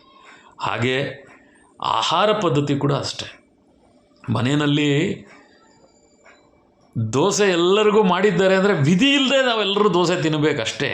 ಆದರೆ ಒಬ್ಬೊಬ್ಬರ ಆರೋಗ್ಯ ಸ್ಥಿತಿನಲ್ಲಿ ಒಬ್ಬೊಬ್ಬರಿಗೆ ಒಂದೊಂದು ರೀತಿಯ ಆಹಾರ ಅಂತಕ್ಕಂಥದ್ದು ಬೇಕಾಗ್ತದೆ. ಇದು ಭಾಳಷ್ಟು ಮಂದಿ ಎಲ್ಲೂ ಕೂಡ ಇದರ ಬಗ್ಗೆ ಉಲ್ಲೇಖ ಮಾಡಿಲ್ಲ. ಬಾಲ್ಯದಲ್ಲಿ ಹಾಗೆ ಅಂತ ಮನೆಯಲ್ಲಿ 10 ಜನ ಇದ್ದರೆ 10 ಅಡುಗೆ ಮಾಡಬೇಕಾ ಅಂತಕ್ಕಂಥ ಪ್ರಶ್ನೆಗೆ ಉತ್ತರ ಇಲ್ಲ ಇಲ್ಲಿ. ಹಾಗೆ ಮಾಡಬೇಕು ಅಂತ ಕೂಡ ಹೇಳ್ತಾ ಇರ್ತಕ್ಕಂಥದ್ದಲ್ಲ. ವಯಸ್ಸಾಗಿರ್ತಕ್ಕಂಥ ಹಲ್ಲಿಲ್ದಿರ ಇರ್ತಕ್ಕಂಥ ಅಜ್ಜಿಗೆ ಚಪಾತಿ ತೆಗೆದುಕೊಂಡು ಹೋಗಿಟ್ರೆ ನಾವೆಲ್ಲರೂ ತಿಂತೀವಿ, ನೀನು ತಿನ್ನು ಅಂತ. ಹಲ್ಲಿಲ್ದೇ ಇರೋ ಅಜ್ಜಿ ಪಾಪ ಚಪ್ಪರಿಸ್ಕೊಂಡು ತಿನ್ನೋ ಅಷ್ಟೊತ್ತಿಗೆ ಅಷ್ಟೆ. ಅಂದರೆ ಇದರ ಅರ್ಥ ಏನಪ್ಪ ಅಂತಂತಂದರೆ ಪೂರಕವಾದ ಆಹಾರ ವಿಧಾನ ಇರಬೇಕು ಅಂತಕ್ಕಂಥದ್ದು. ಒಬ್ಬನ ದೇಹ ಬಲಿಷ್ಠವಾಗಿರ್ತದೆ, ಅವನ ಹೊಟ್ಟೆ ಕೇಳ್ತದೆ, ಹೆಚ್ಚಿನ ಪ್ರಮಾಣದ ಆಹಾರ ಕೇಳ್ತದೆ. ಇನ್ನೊಬ್ಬ ಹೇಳ್ತೀವಲ್ಲ, ಈ ವಿಟಮಿನ್ಸು, ಮಿನರಲ್ಸು, ಪ್ರೋಟೀನ್ಸು, ಫೈಬರು, ಎಂತೆಂಥದ್ದಿದೆ ಈ ಆರೋಗ್ಯದ ವಿಚಾರ, ಭಾಳ ಸೂಕ್ಷ್ಮ ವಿಚಾರ. ಇಷ್ಟೆಲ್ಲವನ್ನ ಕೂಡ ನಿತ್ಯ ಆಹಾರದಲ್ಲಿ ಎಲ್ರಿಗೂ, ಒಬ್ಬನಿಗೆ ಫ್ಯಾಟ್ ಬೇಕು, ಸಣ್ಣ ಇರ್ತಾನೆ, ಅವನಿಗೆ ಫ್ಯಾಟ್ ಬೇಕು ಅಂತ ಹೇಳಿ ದಪ್ಪಕ್ಕಿರ್ತಕ್ಕಂಥವ್ರಿಗೆ ಎತ್ಕೊಂಡು ಹೋಗ್ಬಿಟ್ಟು ಅವನಿಗೂ ಫ್ಯಾಟ್ ಕೊಟ್ಟರೆ, ಊಟದ ವಿಧಾನ ನಾನು ಹೇಳ್ತಾ ಇರ್ತಕ್ಕಂಥದ್ದು. ಆಹಾರದ ವಿಚಾರಗಳ ಬಗ್ಗೆ ನಾನು ಎಲ್ಲೋ ಒಂದು ಇದು ಭಾಳ ಹಳೆಯ ಮಾತು ಕೇಳ್ಪಟ್ಟಿರ್ತಕ್ಕಂಥದ್ದು. ಇದನ್ನು ನಮ್ಮ ಇದರಲ್ಲಿ ಅಧಿವೇಶನದಲ್ಲಿ ಕೂಡ ಹೇಳ್ತಾರೆ, ಒಬ್ಬರ ಊಟ ಮತ್ತೊಬ್ಬರಿಗೆ ವಿಷ ಆಗೋತಕ್ಕಂಥ ಪರಿಣಾಮ ಇರ್ತದೆ ಅಂತ. ಅಂದರೆ ನಾನು ಇವತ್ತು ನನಗೇನು ಬೇಕು ಅಡುಗೆ ಮಾಡ್ಕೊಂಡಿದ್ದೀನಿ ಅಂತ ಹೇಳಿ ಬಲವಂತವಾಗಿ ಇನ್ನೊಬ್ಬನನ್ನು ಕೂಡ ಅದನ್ನೇ ತಿನ್ನು ಅಂತಕ್ಕಂಥ ವಿಚಾರ ಇದೆಯಲ್ಲ. ಈಗ ನನಗೆ ಸಿಂಪಲ್ ಹೊಟ್ಟೆ ಕೆಟ್ಟಿದೆ ಅಂದ್ಕೊಳ್ಳೋಣ, ಒಂದು ಸಣ್ಣ ಎಕ್ಸಾಂಪಲ್, ಗಂಜಿ ಮಾಡ್ಕೊಂಡಿರ್ತೇನೆ ಜೀರ್ಣ ಆಗಬೇಕು ಅಂತ. ಅದೇ ಗಂಜಿಯನ್ನು ದಷ್ಟಪುಷ್ಟವಾಗಿ ನನಗೆಲ್ಲ ಆರೋಗ್ಯವಾಗಿರ್ತಕ್ಕಂಥ ಮುಂದೆ ಇಟ್ಟರೆ ನನಗೇನು ಕರ್ಮ, ನನಗೆ ಯಾವ ರೋಗ ಹಿಡಿದಿದೆ, ನಾನು ಯಾಕೆ ಕುಡಿಬೇಕು ಗಂಜಿ ಅಂತಾನೆ. ನಾನು ಹೇಳ್ತಾ ಇರ್ತಕ್ಕಂಥದ್ದು ಮೈ ಸರಿ ಇಲ್ಲದಾಗ ಕೊಡ್ತಕ್ಕಂಥ ರವೆಯ ಗಂಜಿಯ ಬಗ್ಗೆ. ಅಲ್ಲಿಗೆ ಅವನ ಊಟ ಬೇರೆ, ನನ್ನ ಊಟ ಬೇರೆ ಆಯಿತು ಅಲ್ವಾ. ಹೀಗೆ ಮನೆಗಳಲ್ಲಿ ಕೂಡ ಬಹಳಷ್ಟು ಸಂದರ್ಭದಲ್ಲಿ ಅವರವರದೇ ಆದಂತಹ ಆಹಾರದ ರೀತಿ ನೀತಿಗಳಿರ್ತದೆ. ಅವ್ರಿಗೆ ಅದು ಬೇಕಾಗ್ತದೆ. ಒಬ್ಬರು ಆ ಮಾವಿನ ಹಣ್ಣು ಹಿಡಿಸುತ್ತೆ ಅಂತಂದರೆ ಅವನ ಆರೋಗ್ಯ ಹೀಟ್ ತಡೆಯೋದಿದ್ರೆ ಅವನು ತಿಂತಾನವನು, ಅವನಿಗೆ ಬೇಕದು. ಅದನ್ನು ಮತ್ತೆ ನಾವು ಕೆಲವ್ರಿಗೆ ಅದು ಆಗೋದಿಲ್ಲ. ಮಾವಿನ ಹಣ್ಣು ಯಥೇಚ್ಛವಾಗಿ ತಿಂದರೆ ಕೆಲವ್ರಿಗೆ ಮೈದಿಗೆ ಅದು ಆಗೋದಿಲ್ಲ, ಕೆಲವರಿಗೆ ಗೆಡ್ಡೆ ಗೆಣಸುಗಳಾಗೋದಿಲ್ಲ, ಆಲೂಗಡ್ಡೆ ಆಗೋದಿಲ್ಲ, ವಾಯು ಅಂತಾರೆ ಕೆಲವರು. ಅವರ ದೇಹದ ಪರಿಸ್ಥಿತಿಗಳು ಅವ್ರಿಗೆ ಎತ್ಕೊಂಡು ಹೋಗ್ಬಿಟ್ಟು ಹಾಕಿ ಸುರಿತಿರ್ತಾರೆ. ಅವ್ನು ನಾನು ತಿನ್ನಲ್ವೋ ಅಂದರೆ ಅವ್ರಿಗೆ ಎತ್ಕೊಂಡು ಹೋಗಿ ಬಡಿಸೋದು, ತಗೋ ತಿನ್ನೋ ಮಾಡಿರೋದು ಚೆಲ್ಲೋದಕ್ಕಲ್ವಲ್ಲ, ಯಾವುದಾದ್ರೂ ಆಗಿರ್ಬೋದು. ಅದು ಊಟ ಅನ್ನ ಪರಬ್ರಹ್ಮ ಸ್ವರೂಪಿಣಿ. ಈಗ ಯಥೇಚ್ಛವಾಗಿ ಬಡಿಸಿದಾಗ ಅದನ್ನು ಪಕ್ಕಕ್ಕಿಟ್ರೆ ಇಷ್ಟೆಲ್ಲ ಮಾತಾಡ್ತಾರೆ ಮನುಷ್ಯರು. ನಾನು ಹೇಳ್ತಾ ಇರ್ತಕ್ಕಂಥದ್ದು ದೊಡ್ಡವರುಗಳನ್ನೆಲ್ಲ ಕೂಡ ಕೂತಾಗ, ಇವರು ಎಷ್ಟು ಮಾತಾಡ್ತಾರೆ ನೋಡಿ, ಊಟ ಹೇಗೆ ಬಿಟ್ಟುಬಿಟ್ಟಿದ್ದಾರೆ. ಯಾರು ಕೇಳಿದ್ರೆ ಅಷ್ಟು ಬಡಿಸೋದಕ್ಕೆ ಅಂತ ಊಟದ ವಿಚಾರದಲ್ಲಿ. ಎಷ್ಟು ಬೇಕಷ್ಟು ಬಡಿಸ್ತಕ್ಕಂಥದ್ದು ಒಂದು ಪ್ರಮಾಣ. ಒಬ್ಬೊಬ್ಬರು ಒಂದು ಮಗುಗೆ ಬಡಿಸೋ ಊಟನ ಎತ್ಕೊಂಡು ಹೋಗ್ಬಿಟ್ಟು ದೊಡ್ಡವ್ರಿಗೆ ಬಡಿಸಿ ದೊಡ್ಡವ್ರಿಗೆ ಬಡಿಸ್ತಕ್ಕಂಥ ಊಟನ ತೊಗೊಂಡೋಗಿ ಎಳೆ ಮಕ್ಕಳಿಗಿಟ್ರೆ ಅದರಲ್ಲಿ ಆಗ್ತಕ್ಕಂತಹ ನಷ್ಟ ಎಷ್ಟು ಅಂತಕ್ಕಂಥದ್ದು. ಮತ್ತು ಇನ್ನೊಂದು, ಮಕ್ಕಳಾಗಿರ್ಬೋದು ದೊಡ್ಡವರಾಗಿರ್ಬೋದು, ಊಟದ ಕೆಲವು ವಿಚಾರಗಳು ಅವರ ಮನಸ್ಸಿಗೆ ಗೊತ್ತಿರ್ತದೆ. ಮಕ್ಕಳಿಗೆ ಪುಟ್ಟ ಮಕ್ಕಳಿಗೆ ಗೊತ್ತಿರೋದಿಲ್ಲ. ನಾನು ಚಿಕ್ಕ ಮಗು ಇದ್ದಾಗ ನನ್ನ ಬೈಯೋರು, ಎಷ್ಟು ಬಡಿಸಿದ್ರು ತಿಂತಾನೆ ಇವನು. ಅಳತೆ ಬೇರೆಯವ್ರ ಹತ್ರ ಇಟ್ಟಿದ್ದೆ ನಾನು. ನಮ್ಮ ಮನೆಯಲ್ಲಿ ನಮ್ಮ ದೊಡ್ಡಮ್ಮ ಹೇಳ್ಬೇಕು ನನಗೆ, ಏಯ್ ಸಾಕೆ ಎದ್ದೋಗ ನಿಂಗೆ ಗೊತ್ತಾಗಲ್ಲ, ನೀನು ತಿಂತಾನೇ ಇರ್ತೀಯ ಅಂತ. ನನ್ನ ಊಟದ ಅಳತೆ ನಮ್ಮ ದೊಡ್ಡಮ್ಮನಿಗೆ ಗೊತ್ತಿತ್ತು. ಅವ್ರು ಸಾಕು ಎದ್ದೋಗೋದ್ರೆ ಎದ್ದು ಕೈ ಕಟ್ಕೊಂಡು ಹೋಗ್ತಿದ್ದೆ ತಿಂದ್ಬಿಟ್ಟು.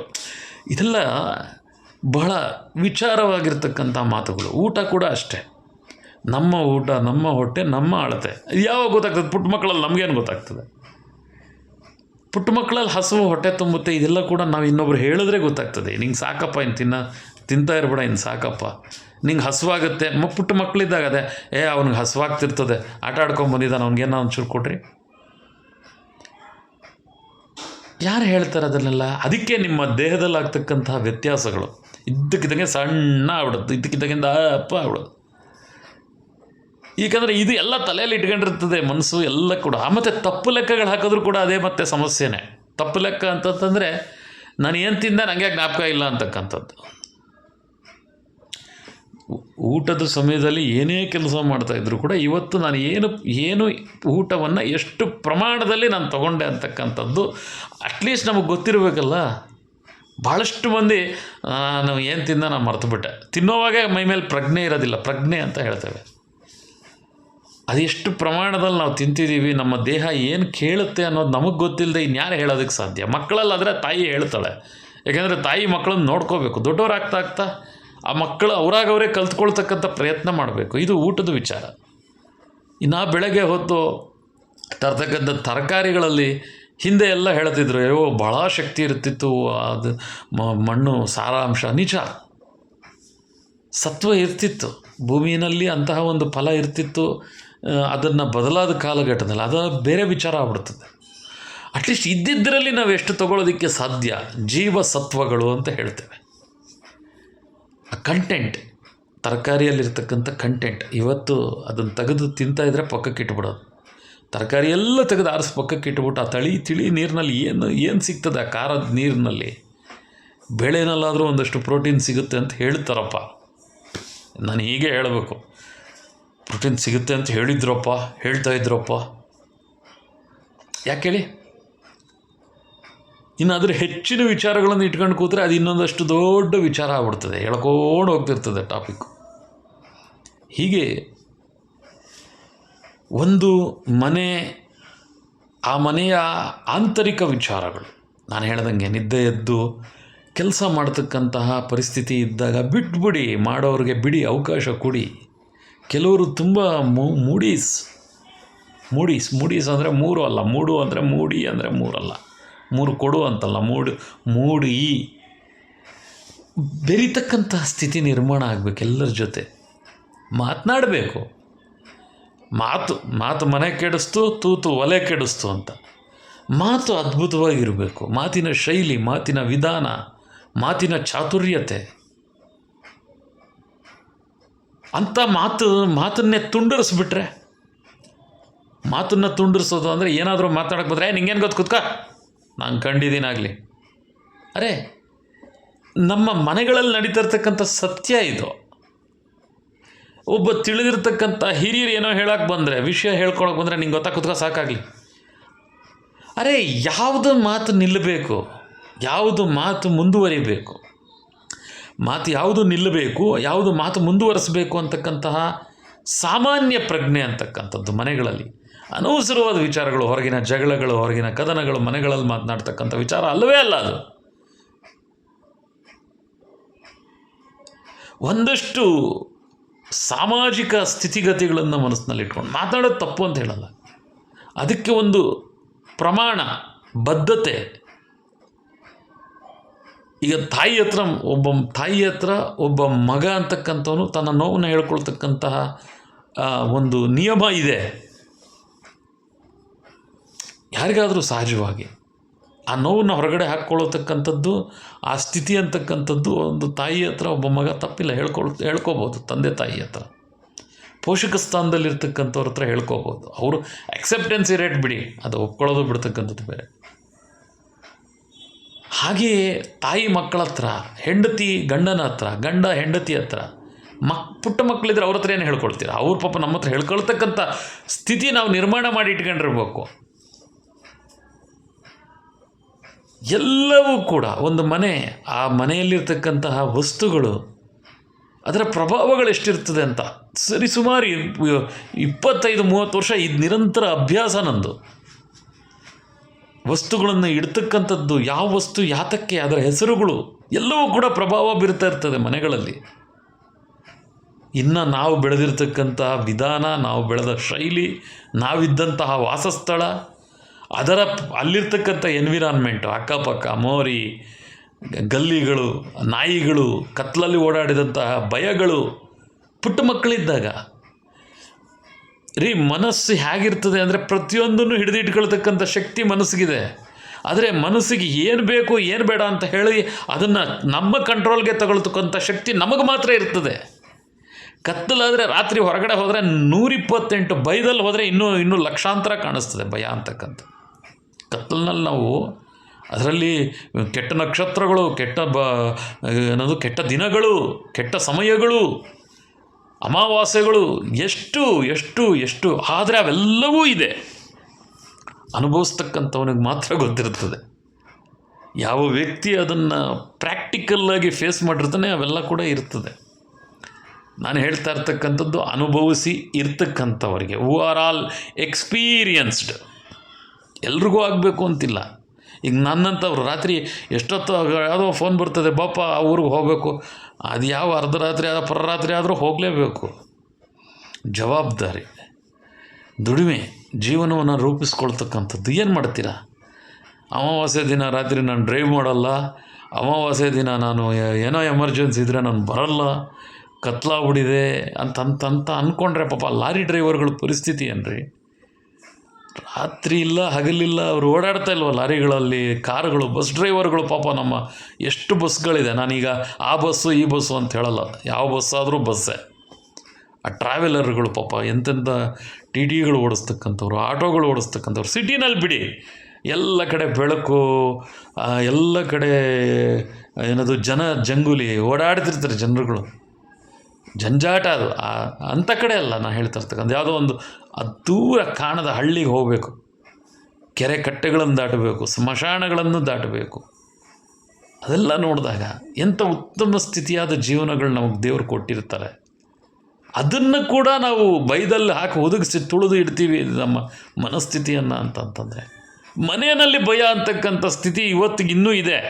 ಸಿಟಿನಲ್ಲಿ ಮನೆಯಲ್ಲಿ ಭಯ ಅಂತೆ. ಒಂದೊಂದು ವಿಷಯಗಳು ಕಿವಿಗೆ ಬಿದ್ದಾಗ ಆಶ್ಚರ್ಯ ಆಗ್ತದೆ.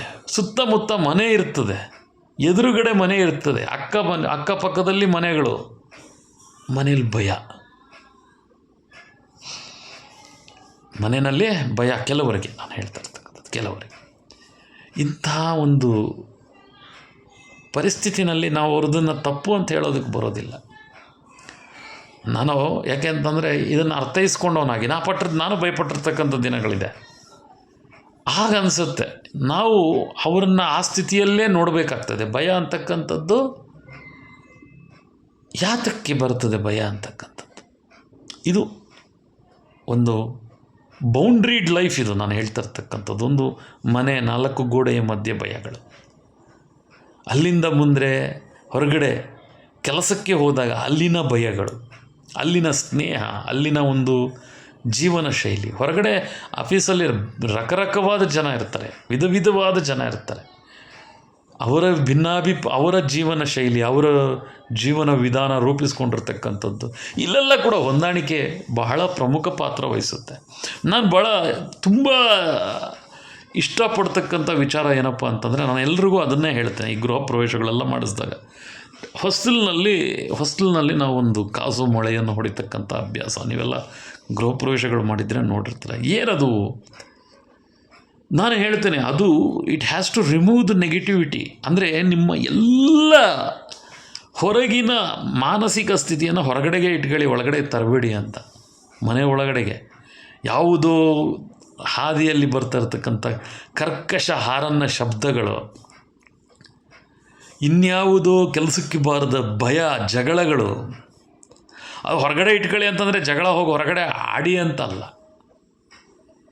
ಅಲ್ಲಿನ ಕೆಟ್ಟ ಪರಿಣಾಮಗಳನ್ನೆಲ್ಲ ಕೂಡ ಮನೆ ಒಳಗಡೆ ತರ್ತಕ್ಕಂಥದ್ದು ತಪ್ಪು ಅಂತ ಹೇಳ್ತಾ ಇರ್ತಕ್ಕಂಥದ್ದು. ಸೊ ಈಗ ತಿಳ್ಕೊಳ್ಳಿ, ಇದನ್ನೆಲ್ಲ ಹೇಳ್ತಕ್ಕಂತಹ ಸ್ಥಿತಿಯಲ್ಲಿ ನಾನಿದ್ದಾಗ ಅದರ ಪ್ರಭಾವಗಳನ್ನು ನಾವು ಎಷ್ಟು ಅನುಭವಿಸಿದರೆ ಇದನ್ನು ಹೇಳುವಂಥ ಸ್ಥಿತಿಗೆ ನಾವು ಬರ್ತೀವಿ ಅಂತ. ಯಾರೋ ಬರ್ತಾನೆ ಟಚ್ ಮಾಡ್ದಾನೆ ಗಾಡಿಯನ್ನು, ಹೋಗಿದ್ದೇನಿಲ್ಲ ಅಲ್ಲಿಗೆ ಎಷ್ಟೋ ಮಟ್ಟಿಗೆ ಹೋಗತ್ಲ ಕಡೆ ನಮಗೆ ಇದರ ಸವಾಸ ಬೇಡ ಬಾಪ ಹೋಗ್ತಾ ಸಣ್ಣ ಪುಟ್ಟದ್ದು ಹಿಡಿಸ್ಕೊಳ್ಳೋದಕ್ಕೆ ಹೋಗೋದಿಲ್ಲ. ಇನ್ನು ದೊಡ್ಡದಾದರೆ ಅದಕ್ಕೆ ಅದರದೇ ಆದಂತಹ ವಿಧಾನಗಳಿದೆ, ಅದನ್ನು ಹೇಗೆ ಕಲೆಕ್ಟಿವಿಟಿ ಮಾಡ್ಕೋಬೇಕು ಅಂತಕ್ಕಂಥದ್ದು. ಭಾಳಷ್ಟು ಸಮಸ್ಯೆಗಳು ಕ್ರಿಯೇಟ್ ಆಗ್ತದೆ ರಸ್ತೆನಲ್ಲಿ, ಗೊತ್ತಿಲ್ಲದೆ ಆಗ್ತಕ್ಕಂಥದ್ದು, ಗೊತ್ತಿದ್ದ ಆಗ್ತಕ್ಕಂಥದ್ದು. ಈಗ ಯಾರಾದರೂ ಸಹಜವಾಗಿ ತಿಳ್ಕೊಳ್ಳಿ, ಗೊತ್ತಿದ್ದು ಹೋಗಿ ನಮ್ಮ ಮನೆಯಲ್ಲಿ ಹಿರಿಯರು ಹೇಳ್ತಾಯಿದ್ರು, ಕೊಚ್ಚೆ ಮೇಲೆ ಕಲ್ಲು ಹಾಕಕ್ಕೆ ಹೋಗಬೇಡಪ್ಪ ಅಂತ. How many people you know this ಗೊತ್ತಿಲ್ಲ. ಅಂದರೆ ಹೊಲಸು ಮೇಲೆ ಕಲ್ಲು ಹಾಕಿ ಅದನ್ನು ಎಗರಿಸ್ಕೊಳ್ತಕ್ಕಂಥ ಪ್ರಭಾವ, ಅದನ್ನು ಅಂಥ ಕೆಲಸಗಳು ಮಾತ್ರ ಮಾಡೋಕ್ಕೆ ಹೋಗಬೇಡಿ ಮನೆ ಅಂತ ಹೇಳಿಬಿಟ್ಟು ಮನೆಯಲ್ಲಿ ಹಿರಿಯರು ಹೇಳ್ತಾಯಿದ್ರು. ಅಂದರೆ ಅರ್ಥ ಏನಪ್ಪ ಅಂತಂದರೆ, ಕೆಟ್ಟದ್ದು ಅಂತ ತಿಳಿದ ಮೇಲೆ ಅದರ ಸವಾಸಗಳೇ ಬೇಡ ಅಂತಕ್ಕಂಥದ್ದು. ಅದರದ್ದು ಅವಶ್ಯಕತೆ ಆದರೂ ಏನಿದೆ ಅಂತಕ್ಕಂಥದ್ದನ್ನು ನಮ್ಮ ಜೀವನದಲ್ಲಿ ಹೇಳ್ಕೊಟ್ಟಿರ್ತಕ್ಕಂಥ ಒಂದು ಏನು ಹೇಳ್ತೀವಿ, ಇದು ಒಂದು ಹಾದಿ. ಇದು ಹೀಗೆ ಹೊರಗಿನ ಪ್ರಪಂಚ, ಆಂತರಿಕ ಪ್ರಪಂಚ, ಮನೆಯ ಪ್ರಪಂಚ, ಮನಸ್ಸಿನ ಪ್ರಪಂಚ. ಮನಸ್ಸೇ ಒಂದು ದೊಡ್ಡ ಪ್ರಪಂಚ. ಇದನ್ನು ದಾಟಿ ಹೊರಗಡೆ ಬಂದು ನೋಡಿದಾಗ ನಮಗಿದೆಲ್ಲ ಕಾಣಿಸಿದ್ದು. ತಾಯಿಯ ಗರ್ಭದಲ್ಲಿ ಕುಳಿತುಬಿಟ್ಟಾಗ ಕತ್ತಲ ಕೋಣೆಯಲ್ಲಿ ಅಲ್ಲಿ ಬರ್ತಕ್ಕಂತಹ ಭಯ ಎಂಥದ್ದು ಯೋಚನೆ ಮಾಡಿ. ನಮಗೆ ಗೊತ್ತಿಲ್ಲ ಅಷ್ಟೇ, ಅದು ಭಯನೇ. ಅದು ಗರ್ಭದ ಒಳಗಡೆ ಏನೂ ಕಾಣಿಸ್ದೆ ಬಿಳಿ ಅಂದ್ಕೊಂಡು ಆ ಮುದುಡ್ಕೊಂಡು ಅದು ಭಯ ಅಲ್ವಾ? 9 ತಿಂಗಳು ಭಯದಲ್ಲಿ ಬದುಕಿರ್ತಕ್ಕಂಥ ಜೀವ ಅದು. ಯಾರು ಕೇಳ್ತಾ ಇರ್ತಕ್ಕಂಥ ನೀವು, ಕೇಳಿಸ್ಕೊಳ್ತಾ ಇರ್ತಕ್ಕಂಥ ನೀವು, ನಾನು, ಎಲ್ಲರೂ ಕೂಡ ಅಂತಹ ಭಯದಿಂದ ಹೊರಗಡೆ ಬಂದು ಇನ್ನೂ ಭಯದಲ್ಲೇ ಇರತಕ್ಕಂತಹ ಸ್ಥಿತಿ. ಭಯ ಅಮೂಲ್ಯವಾದದ್ದು. I love fear. ನಾನು ಏನಪ್ಪ ಹಿಂಗೆ ಹೇಳ್ತೀನಿ, ಐ ಲವ್ ಫಿಯರ್ನ ಭಯ ಪಡೋದು ಅಂತಂದರೆ, ಫಿಯರ್ನ ಪ್ರೀತಿಸೋದು ಅಂತಂದರೆ ಆಂತರಿಕವಾಗಿ ಬಾಹ್ಯ ಪ್ರಪಂಚದಲ್ಲಿ ಗೌರವವಾದಂತಹ ಜೀವನಕ್ಕೆ ಧಕ್ಕೆ ಬರುತ್ತೆ ಅಂದಾಗ ಭಯಪಡಬೇಕಾಗ್ತದೆ.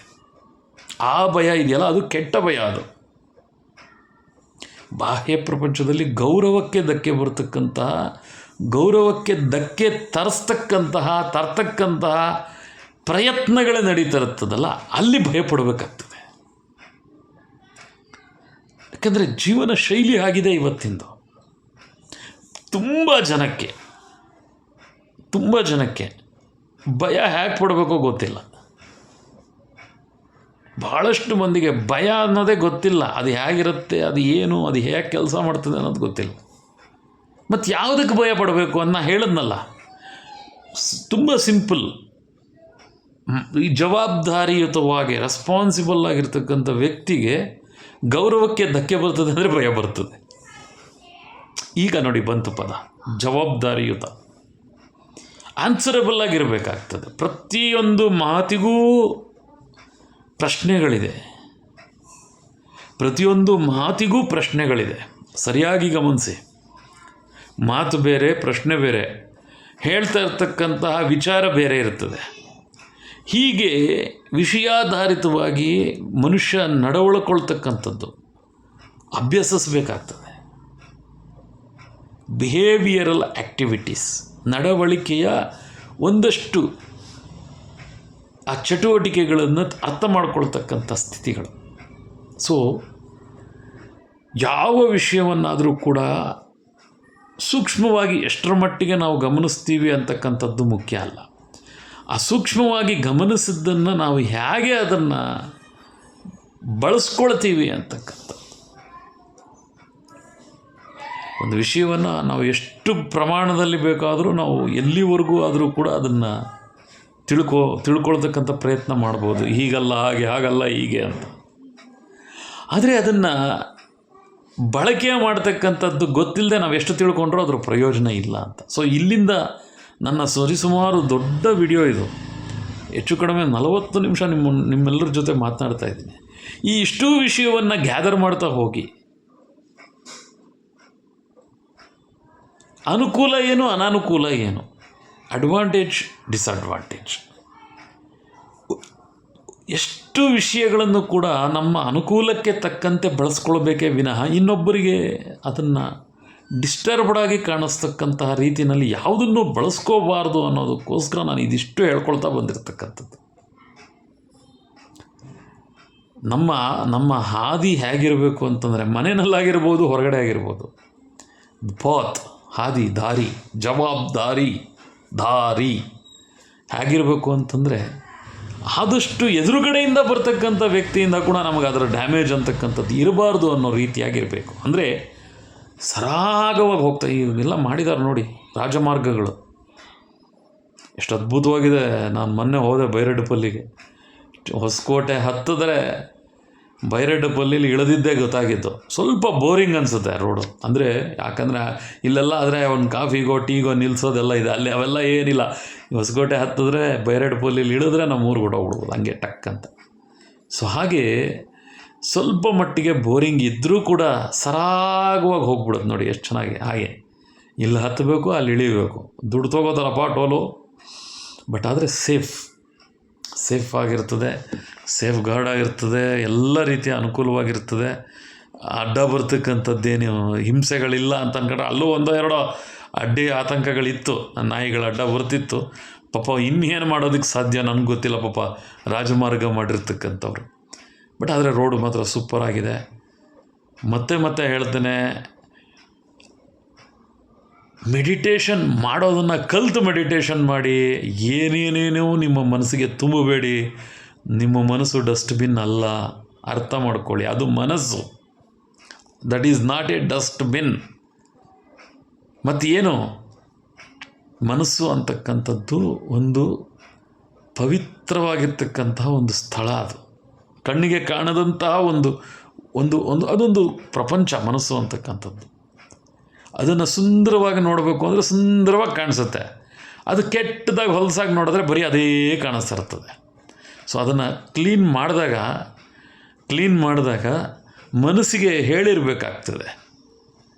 ನಾವು ಮನೆಯನ್ನು ಕ್ಲೀನ್ ಮಾಡ್ತೀವಿ, ಶುದ್ಧ ಮಾಡ್ತೀವಿ. ಮನೆಯನ್ನು ಶುದ್ಧ ಮಾಡಿದಾಗ ಏನು ಮಾಡಬೇಕು, ನನಗೆ ತರಕಾರಿ ಹೆಚ್ಚೋದಕ್ಕೆ ಟಕ್ಕಂತ ಚಾಕು ಬೇಕು ಅಂದರೆ ತರಕಾರಿ ಚಾಕು ಆ ಮಣೆ ಒಂದು ಕಡೆ ಇರಬೇಕಲ್ವ, ಸಿಗೋ ಥರ ಇರಬೇಕು. ಅದು ಎಕ್ಸ್ಪೈರಿಗಳು, ಹಾಳು ಮುಳು ಮನೆಗಳಲ್ಲಿ ಇರ್ತಕ್ಕಂಥದ್ದೆಲ್ಲ ಹೊರಗಡೆ ಹಾಕಬೇಕು. ನಮಗಲ್ಲ ಅದೆಲ್ಲ. ಕೆಲವು ಮನೆಗಳಲ್ಲಿ ಇದೊಂದು ಅತ್ಯಂತ ಕೆಟ್ಟ ಸಂಪ್ರದಾಯ. 3 ವರ್ಷದ ಮಾತ್ರೆಗಳನ್ನು, 3 ವರ್ಷದ ಬೇಡದ ವಸ್ತುಗಳನ್ನು ಅದು ಯೂಸೇ ಆಗಲ್ಲ. It won't. ಅದು ಈ ಕಸಕ್ಕೂ ಕೆಲಸಕ್ಕೆ ಬರಲ್ಲ, ಕಸದಿಂದ ರಸ ಅಂತ ಅದನ್ನೇನಾದರೂ ಮಾಡಿದ್ರೆ ಯೂಸ್ ಆಗುತ್ತಾ ಅದನ್ನು ಬಳಸೋದಕ್ಕೆ ಅಂದರೆ ಅದಕ್ಕೂ ಕೆಲಸಕ್ಕೆ ಬರಲ್ಲ. ರಾಶಿ ಕೆಲಸಕ್ಕೆ ಬರಲ್ಲ. ತೆಗೀರಿ, ಅದು ತೆಗೆದು ಹೊರಗಡೆ ಹಾಕಿ ನೋಡಿ ನಿಮ್ಮ ಮನೆ. ಹಾಗೆ ಮನಸ್ಸಿನಲ್ಲಿ ಕೂಡ ಇರ್ತಕ್ಕಂಥ ಕಲ್ಮಶವನ್ನು ಕಿತ್ತು ಬಿಸಾಕ್ಬಿಡ್ಬೇಕು. ಬಟ್ ಮನಸ್ಸನ್ನು ಪ್ಯೂರಿಫೈ ಮಾಡ್ಕೊಳ್ಳೋದಕ್ಕೆ ಮೊದಲು ಯೋಚನೆ ಮಾಡಬೇಕು, ವಾಟ್ ಇಟ್ ಈಸ್ ನೆಸಸರಿ. ನಾನು ಹೇಳಿದ್ನಲ್ಲ, ಪುಸ್ತಕ ಅದಕ್ಕೆ ಹೇಳ್ತಕ್ಕ ಮನೆಯಲ್ಲಿ ಒಂದು ಸಣ್ಣ ಗ್ರಂಥಾಲಯ ಇರಬೇಕು ರೀ. ಯಾವ ಮನೆಯಲ್ಲಿ ಪುಸ್ತಕಗಳು ಕಾಣಿಸ್ತಾ ಇರ್ತದೆ, ಖುಷಿ ಪಡಬೇಕು ಆ ಮನೆಯನ್ನು ನೋಡಿ. ಅವರು ಓದೋದು ಬಿಡೋದು ಬೇಡಪ್ಪ, ಮನೆಯಲ್ಲಿ ಒಂದು 4 ಒಳ್ಳೆ ಪುಸ್ತಕಗಳು ನೋಡಿಬಿಟ್ರೆ ಎಷ್ಟು ತೃಪ್ತಿ ಆಗುತ್ತಪ್ಪ ಅಂತಂತಂದರೆ, ಮಿನಿಮಮ್ ಸೆನ್ಸಲ್ಲಿ ಆ ಮನೆ ವಿದ್ಯಾವಂತರ ಮನೆ ಅನ್ನೋದನ್ನು ಎತ್ತಿ ತೋರಿಸ್ತಾ ಇರ್ತದೆ. ಒಂದು 10 ಪುಸ್ತಕ ಯಾವುದೋ ಒಂದು ಕಡೆ ಕಾಣೋ ಹಾಗೆ ಇಡಿ. ಇವತ್ತು ಓದದೇ ಇದ್ದರೆ ನಾಳೆ ಓದೋಣ ಅನಿಸ್ತದೆ, ನಾಳೆದ್ದು ಓದೋಣ ಅನಿಸುತ್ತೆ. ಸಮಯ ಸಿಕ್ಕಾಗ ಕೈಗೆ ಬರ್ತದೆ. ಆ ಕೈಗೆ ಬರೋಷ್ಟೊತ್ತಿಗೆ ಇನ್ನೊಂದು ಕೆಲಸ ಬಂದರೆ ನಾಳೆದ್ದು ಇನ್ನೊಂದು ಸಲ 1-2 ಪೇಪರ್ ತಿರುಗಿಸೋಣ ಅನಿಸುತ್ತೆ. ಆಮೇಲೆ ಆ ಪುಸ್ತಕನೇ ಓದಿ ಮುಗಿಸ್ಬಿಡ್ತೀವಿ. ಮನೇಲೊಂದು ಚಿಕ್ಕ ಗ್ರಂಥಾಲಯ ಇಟ್ಕೊಳ್ಳಿ. ಅದಕ್ಕೂ ಮೊದಲು ನಿಮ್ಮ ಕೈಯಲ್ಲಾದರೆ ಹೋಗಿ ಒಂದು ಒಳ್ಳೆ ಆಕ್ಸ್ಫರ್ಡ್ ಇಂಗ್ಲೀಷ್ ಡಿಕ್ಷನರಿ, ಕನ್ನಡ ರತ್ನಕೋಶ ಪದಬಂಧ, ಕನ್ನಡದ ಮೀನಿಂಗ್ಗಳು 2 ಕಣ್ಕಳಿ. ನೀವು ಹೇಳ್ತೀರ 2 ಬುಕ್ಕು ನಿಜವಾಗ್ಲೂ ಇರಬೇಕು ಸರ್ ಅಂತ. ನಾನು ಹೇಳೋದಲ್ಲ. 20 ವರ್ಷ ಆದಮೇಲೋ 30 ವರ್ಷ ಆದಮೇಲೋ ಈ ಪುಸ್ತಕ ಯಾವುದು ನೀವು ಓದ್ತಿರ್ತೀರ, ಆ ಪುಸ್ತಕದಲ್ಲಿ ಏನಾದರೂ ಅರ್ಥ ಆಗಿಲ್ಲ ಅಂದರೆ ಇದನ್ನು ತೆಗೆದು ಓಪನ್ ಮಾಡಿ ಇಟ್ಕೊಳ್ಳಿ. ಈ ಪದದ ಅರ್ಥ ಆ ಪದದ ಅರ್ಥ ನೋಡಿ, ಅದಕ್ಕೆ ವ್ಯಾಕರಣ ಸೇರಿಸಿ. ಮನೆಯಲ್ಲಿ ಪ್ರಾರಂಭ ಮಾಡಿ. ಸಿಂಪಲ್ ಭಾಷಾ ಜ್ಞಾನ ಮನೆಯಿಂದ ಪ್ರಾರಂಭ ಮಾಡಿ. ಎಂಥ ಅದ್ಭುತವಾದ ಮಕ್ಕಳುಗಳು ಮನೆಯಲ್ಲಿ ಇಂಗ್ಲೀಷ್ ಮಾತನಾಡ್ತಾ ಇದ್ದರೆ, ಪ್ರಯತ್ನ ಮಾಡಿದ್ರೆ ಆ ತಂದೆ ತಾಯಿ ಬಾಯಿ ಮುಚ್ಚಿಸ್ತಕ್ಕಂಥ ಮನೆಯಲ್ಲಿರ್ತಕ್ಕಂಥ ಹಿರಿಯರಿದ್ದಾರೆ ಈ ಪ್ರಪಂಚದಲ್ಲಿ. ಆ ಪುಟ್ಟ ಕೂಸು ಬರ್ತದೆ, dad what are you doing ಅಂತಾಳೆ. ಈ ತಂದೆನೋ ತಾಯಿನೋ ಮನೇಲಿರೋರು ಪಾಪ ಏನೋ ಆ ಮಗುಗೆ ರೆಸ್ಪಾಂಡ್ ಮಾಡೋದು, ಐ ಆಮ್ ಕುಕ್ಕಿಂಗ್ ಅಂದರೆ ಇದಕ್ಕೇನು ಕಮ್ಮಿ ಇಲ್ಲ, ಹಿಂದ್ಗಡೆಯಿಂದ ಕೋರಸ್ಸು ಮುಗಿದೋಯ್ತು. ಮಕ್ಕಳ ಭವಿಷ್ಯ, ಕುಟುಂಬದ ತಂದೆ ತಾಯಿಯರ ಭವಿಷ್ಯವನ್ನು ಮನೆಯಲ್ಲಿ ಹಾಳು ಮಾಡ್ತಕ್ಕಂಥ ಈ ಕೆಟ್ಟ ಸಂಪ್ರದಾಯ ಮನೆಗಳಲ್ಲಿರ್ತಕ್ಕಂಥವ್ರು. Let it try. ಮನೆಯಲ್ಲಿ ಮಾತನಾಡೋದಕ್ಕೆ ಅವಕಾಶ ಮಾಡಿಕೊಡಿ. ಆ ಮಕ್ಕಳು ಇಂಗ್ಲೀಷ್ ಮಾತನಾಡ್ತಿದ್ರೆ ನಿಮ್ಮ ಕೈಯಲ್ಲಿ ಆದರೆ ಮಾತನಾಡಿ, ಇಲ್ಲ ಮಾತಾಡೋರಿಗೆ ಬಿಟ್ಟುಬಿಡಿ. ಅದು ಹಾಗೇ ರೀ ಪಾಪ ಆ ಮಕ್ಕಳಿಗೆ ಧೈರ್ಯ ಬರೋದು. ಆ ಮಕ್ಕಳು ಏನೋ ಪ್ರಯತ್ನ ಮಾಡ್ತಿರ್ತಾರೆ, ತಪ್ಪು ಮಾತನಾಡಿದಾಗ ನೀವು ತಿಳ್ಕೊಂಡು ಏನೋ ಒಂದು ಸೆಂಟೆನ್ಸ್ ಏನೋ ಹೇಳೋದಕ್ಕೆ ಏನೋ ತಪ್ಪು ಮಾಡಿದ್ರೆ ಆಗ ಸರಿಪಡಿಸ್ತಕ್ಕಂಥದ್ದು ನಾವು ತಿಳ್ಕೊಂಡ್ರೆ ತಾನೇ ಸರಿಪಡಿಸೋದು. ನೀವು ತಿಳ್ಕೊತೀರ, ಆ ಮಗು ತಪ್ಪು ಮಾಡಿದಾಗ ಅಯ್ಯೋ ಇದೆಲ್ಲ ಇರು, ಇದೇನೇನೋ ಇದೆ ನೋಡೋಣ, ಇದು ಹೀಗಲ್ಲ ಇರು, ಇದನ್ನು ನೀವು ತಿಳ್ಕೊಂಡ ತಕ್ಷಣ ನಿಮ್ಮ ಮಗುಗೆ ಆಟೋಮೆಟಿಕ್ಕಾಗಿ ಕನ್ವರ್ಟ್ ಆಗಿ ಆ ಮಗು ತಿಳ್ಕೊಂಬಿಡುತ್ತೆ. ಮಾತನಾಡೋದಕ್ಕೆ ಅವಕಾಶ ಕೊಡ್ರಿ ಮಕ್ಕಳಿಗೆ. ಮಕ್ಕಳು ಐಕ್ಯೂಸ್, ಅವ್ರ ಕ್ವಶನ್ಸ್ ಕೇಳೋದಕ್ಕೆ ಅವ್ರು ಇರೋದು. ಆ ಮಕ್ಕಳ ಐಕ್ಯೂ ನಿಮಗೆ ಬರ್ತದೆ, ಅರ್ಥ ಮಾಡ್ಕೊಳ್ಳಿ. I question. ನಂಗೆ ಗೊತ್ತಿಲ್ಲ, ಐ ಕ್ವಶನ್. ನನಗೇನೂ ಗೊತ್ತಿಲ್ಲ, ನಾನು ತಿಳ್ಕೊಳ್ಳೋದಕ್ಕೆ ಅಂತಲೇ ಕೂತಿರೋನು. I question. ನಾನೊಬ್ಬ ಪ್ರಶ್ನೆ, ತಿಳ್ಕೊತಾ ಇರ್ತೀನಿ ನಾನು ಅಷ್ಟೇ, ಏನೇನೋ ತಿಳ್ಕೊಳ್ತಕ್ಕಂಥದ್ದಲ್ಲ. I am a question, I Q. ನನಗೆ ಉತ್ತರ ಬೇಕು. ಮಕ್ಕಳು ಕೇಳ್ತಾರೆ, ಅಪ್ಪ ವಾಟ್ ಇಟ್ ಈಸ್, ಅಪ್ಪ what is today's lunch, what is breakfast, what is dinner, what is supper, the difference between supper and dinner. ಎಷ್ಟು ಅದ್ಭುತ. ಮಾತಾಡೋದಕ್ಕೆ ಬಿಟ್ಟರೆ ತಾನೇ ಗೊತ್ತಾಗೋದು ನಮ್ಗೆ ಆ ಪದಗಳು. ಮಾತಾಡಬೇಕಾದ್ರೆ ಗೊತ್ತಿಲ್ಲ ಅಂದರೆ ನಾವು ತಿಳ್ಕೊಂಡು ಉತ್ತರಿಸ್ಬೇಕಾಗ್ತದೆ. ನಾನು ತುಂಬ ಚಿಕ್ಕವನಾಗಿದ್ದಾಗ ನಮ್ಮ ಮನೇಲಿ ಪಾಪ ನಾನು ಹೇಳೋದಕ್ಕೂ ಕಷ್ಟ. ಒಂದು ಪ್ರಶ್ನೆ ಉದ್ಭವ ಆಯಿತು. ಭಾಳ ಬುದ್ಧಿವಂತರು ಒಬ್ಬರು ಚಿಕ್ಕ ಹುಡುಗರಿದ್ದರು. ದೇವ್ರಂದರೆ ಏನು, ದೇವ್ರಂದರೆ ಯಾರು, ದೇವ್ರು ಎಲ್ಲಿರ್ತಾರೆ, ದೇವ್ರು ಹೇಗಿರ್ತಾರೆ, ಮುಚ್ತೀಯ ಬಾಯಿ.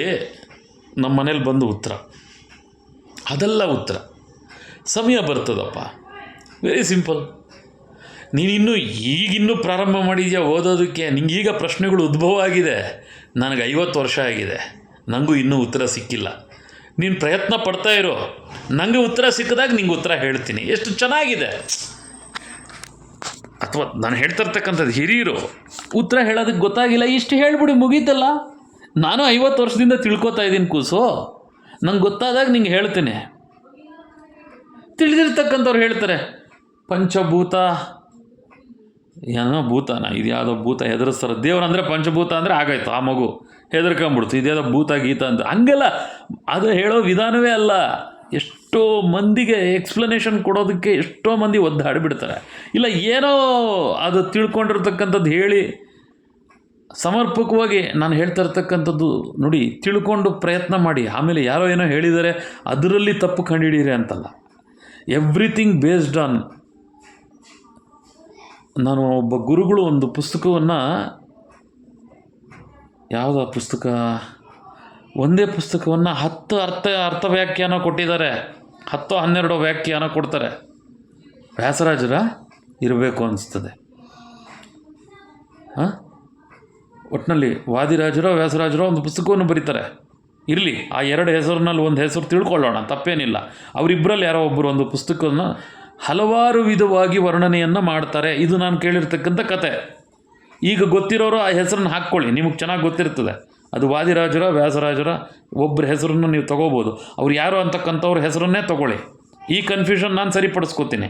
ನಾನು ಮತ್ತೆ ಸ್ವಲ್ಪ ಸಮಯ ಸಿಕ್ಕಿದ ತಕ್ಷಣ ಆ ಪುಸ್ತಕವನ್ನು ಅಷ್ಟು ವ್ಯಾಖ್ಯಾನ ಕೊಟ್ಟಿದ್ದು ಯಾರು ಒಂದೇ ಪುಸ್ತಕಕ್ಕೆ ಅಂತಕ್ಕಂಥದ್ದು ನಾನು ಹುಡುಕ್ಕೊಳ್ತೇನೆ. ಇಲ್ಲಿ ಬೇಕಾಗಿರ್ತಕ್ಕಂಥ ಪ್ರಶ್ನೆ ಏನಪ್ಪ ಅಂತಂದರೆ, ಯಾರು ಒಬ್ಬ ಗುರುಗಳು ಅಷ್ಟು ವ್ಯಾಖ್ಯಾನವನ್ನು ಕೊಡ್ತಾರಲ್ವಾ, ಯಾಕೆ ಅಂತ ಶಿಷ್ಯರು ಹೋಗಿ ಕೇಳ್ತಾರೆ, ಗುರುಗಳೇ ಒಂದು ಪುಸ್ತಕಕ್ಕೆ ಒಂದು ಅರ್ಥ ಸಾಕಲ್ವಾ, ಇನ್ನೂ ಯಾಕೆ ಅಷ್ಟು ಅಂತಂದರೆ ಅವಾಗ ಹೇಳ್ತಾರೆ, ನೋಡಪ್ಪ, ಇಷ್ಟು ಸಲ ನಾನು ಈ ಪುಸ್ತಕವನ್ನು ಓದಿದಾಗಲೂ ನನ್ನ ಮನಸ್ಸು ಅದು ಕೊಡ್ತಾ ಇರ್ತಕ್ಕಂತಹ ಆ ಬದಲಾವಣೆ ಇದೆಯಲ್ಲ, ಅದು ನಾನು 4-5 ಅರ್ಥ ವ್ಯಾಖ್ಯಾನಗಳನ್ನು ಎಷ್ಟು ಪ್ರಮಾಣದಲ್ಲಿ ಕೊಡ್ತೀನಿ ಅಷ್ಟು ಅವ್ರಿಗೆ ಬೇಕಾದಂಥ ಪುಸ್ತಕದಲ್ಲಿ ಅದು ಅವ್ರವ್ರಿಗೆ ಸಿಗ್ತಾ ಹೋಗ್ತದೆ ಅಂತ ಹೇಳ್ತಾರೆ.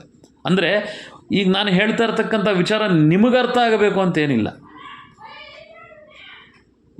ಇನ್ನೊಬ್ರಿಗೆ ಅರ್ಥ ಆಗಬೇಕು ಅಂತೇನಿಲ್ಲ, ಅದು ಯಾರಿಗೆ ಅರ್ಥ ಆಗಬೇಕು ಅಂತಕ್ಕಂಥದ್ದು ಇಂಪಾರ್ಟೆಂಟ್. ಅವ್ರಿಗೆ ಅದು ಬೇಕು, ಅದನ್ನು ಅವರು ಅರ್ಥ ಮಾಡ್ಕೊಳ್ತಾರೆ. ಈ ಪುಸ್ತಕದಲ್ಲಿ ಸಿಗದೇ ಇರ್ತಕ್ಕಂಥದ್ದು ಇನ್ನೊಬ್ರಿಗೆ ಇನ್ನೊಂದು ಪುಸ್ತಕದಲ್ಲಿ ಸಿಗ್ತದೆ ಅಂತ. ಅಷ್ಟು ಅದ್ಭುತವಾದಂತಹ ವಿಧಾನಗಳು ನಮ್ಮ ಕೈನಲ್ಲಿದೆ. ತಿಳ್ಕೋಬೇಕು ಅಂತ ಆಸಕ್ತಿ ನಮ್ಮಲ್ಲಿದೆ. ಅದಕ್ಕೆ ಅವಕಾಶ ಮಾಡಿಕೊಡ್ತಕ್ಕಂಥ ಸ್ಥಿತಿ ಇರಬೇಕು.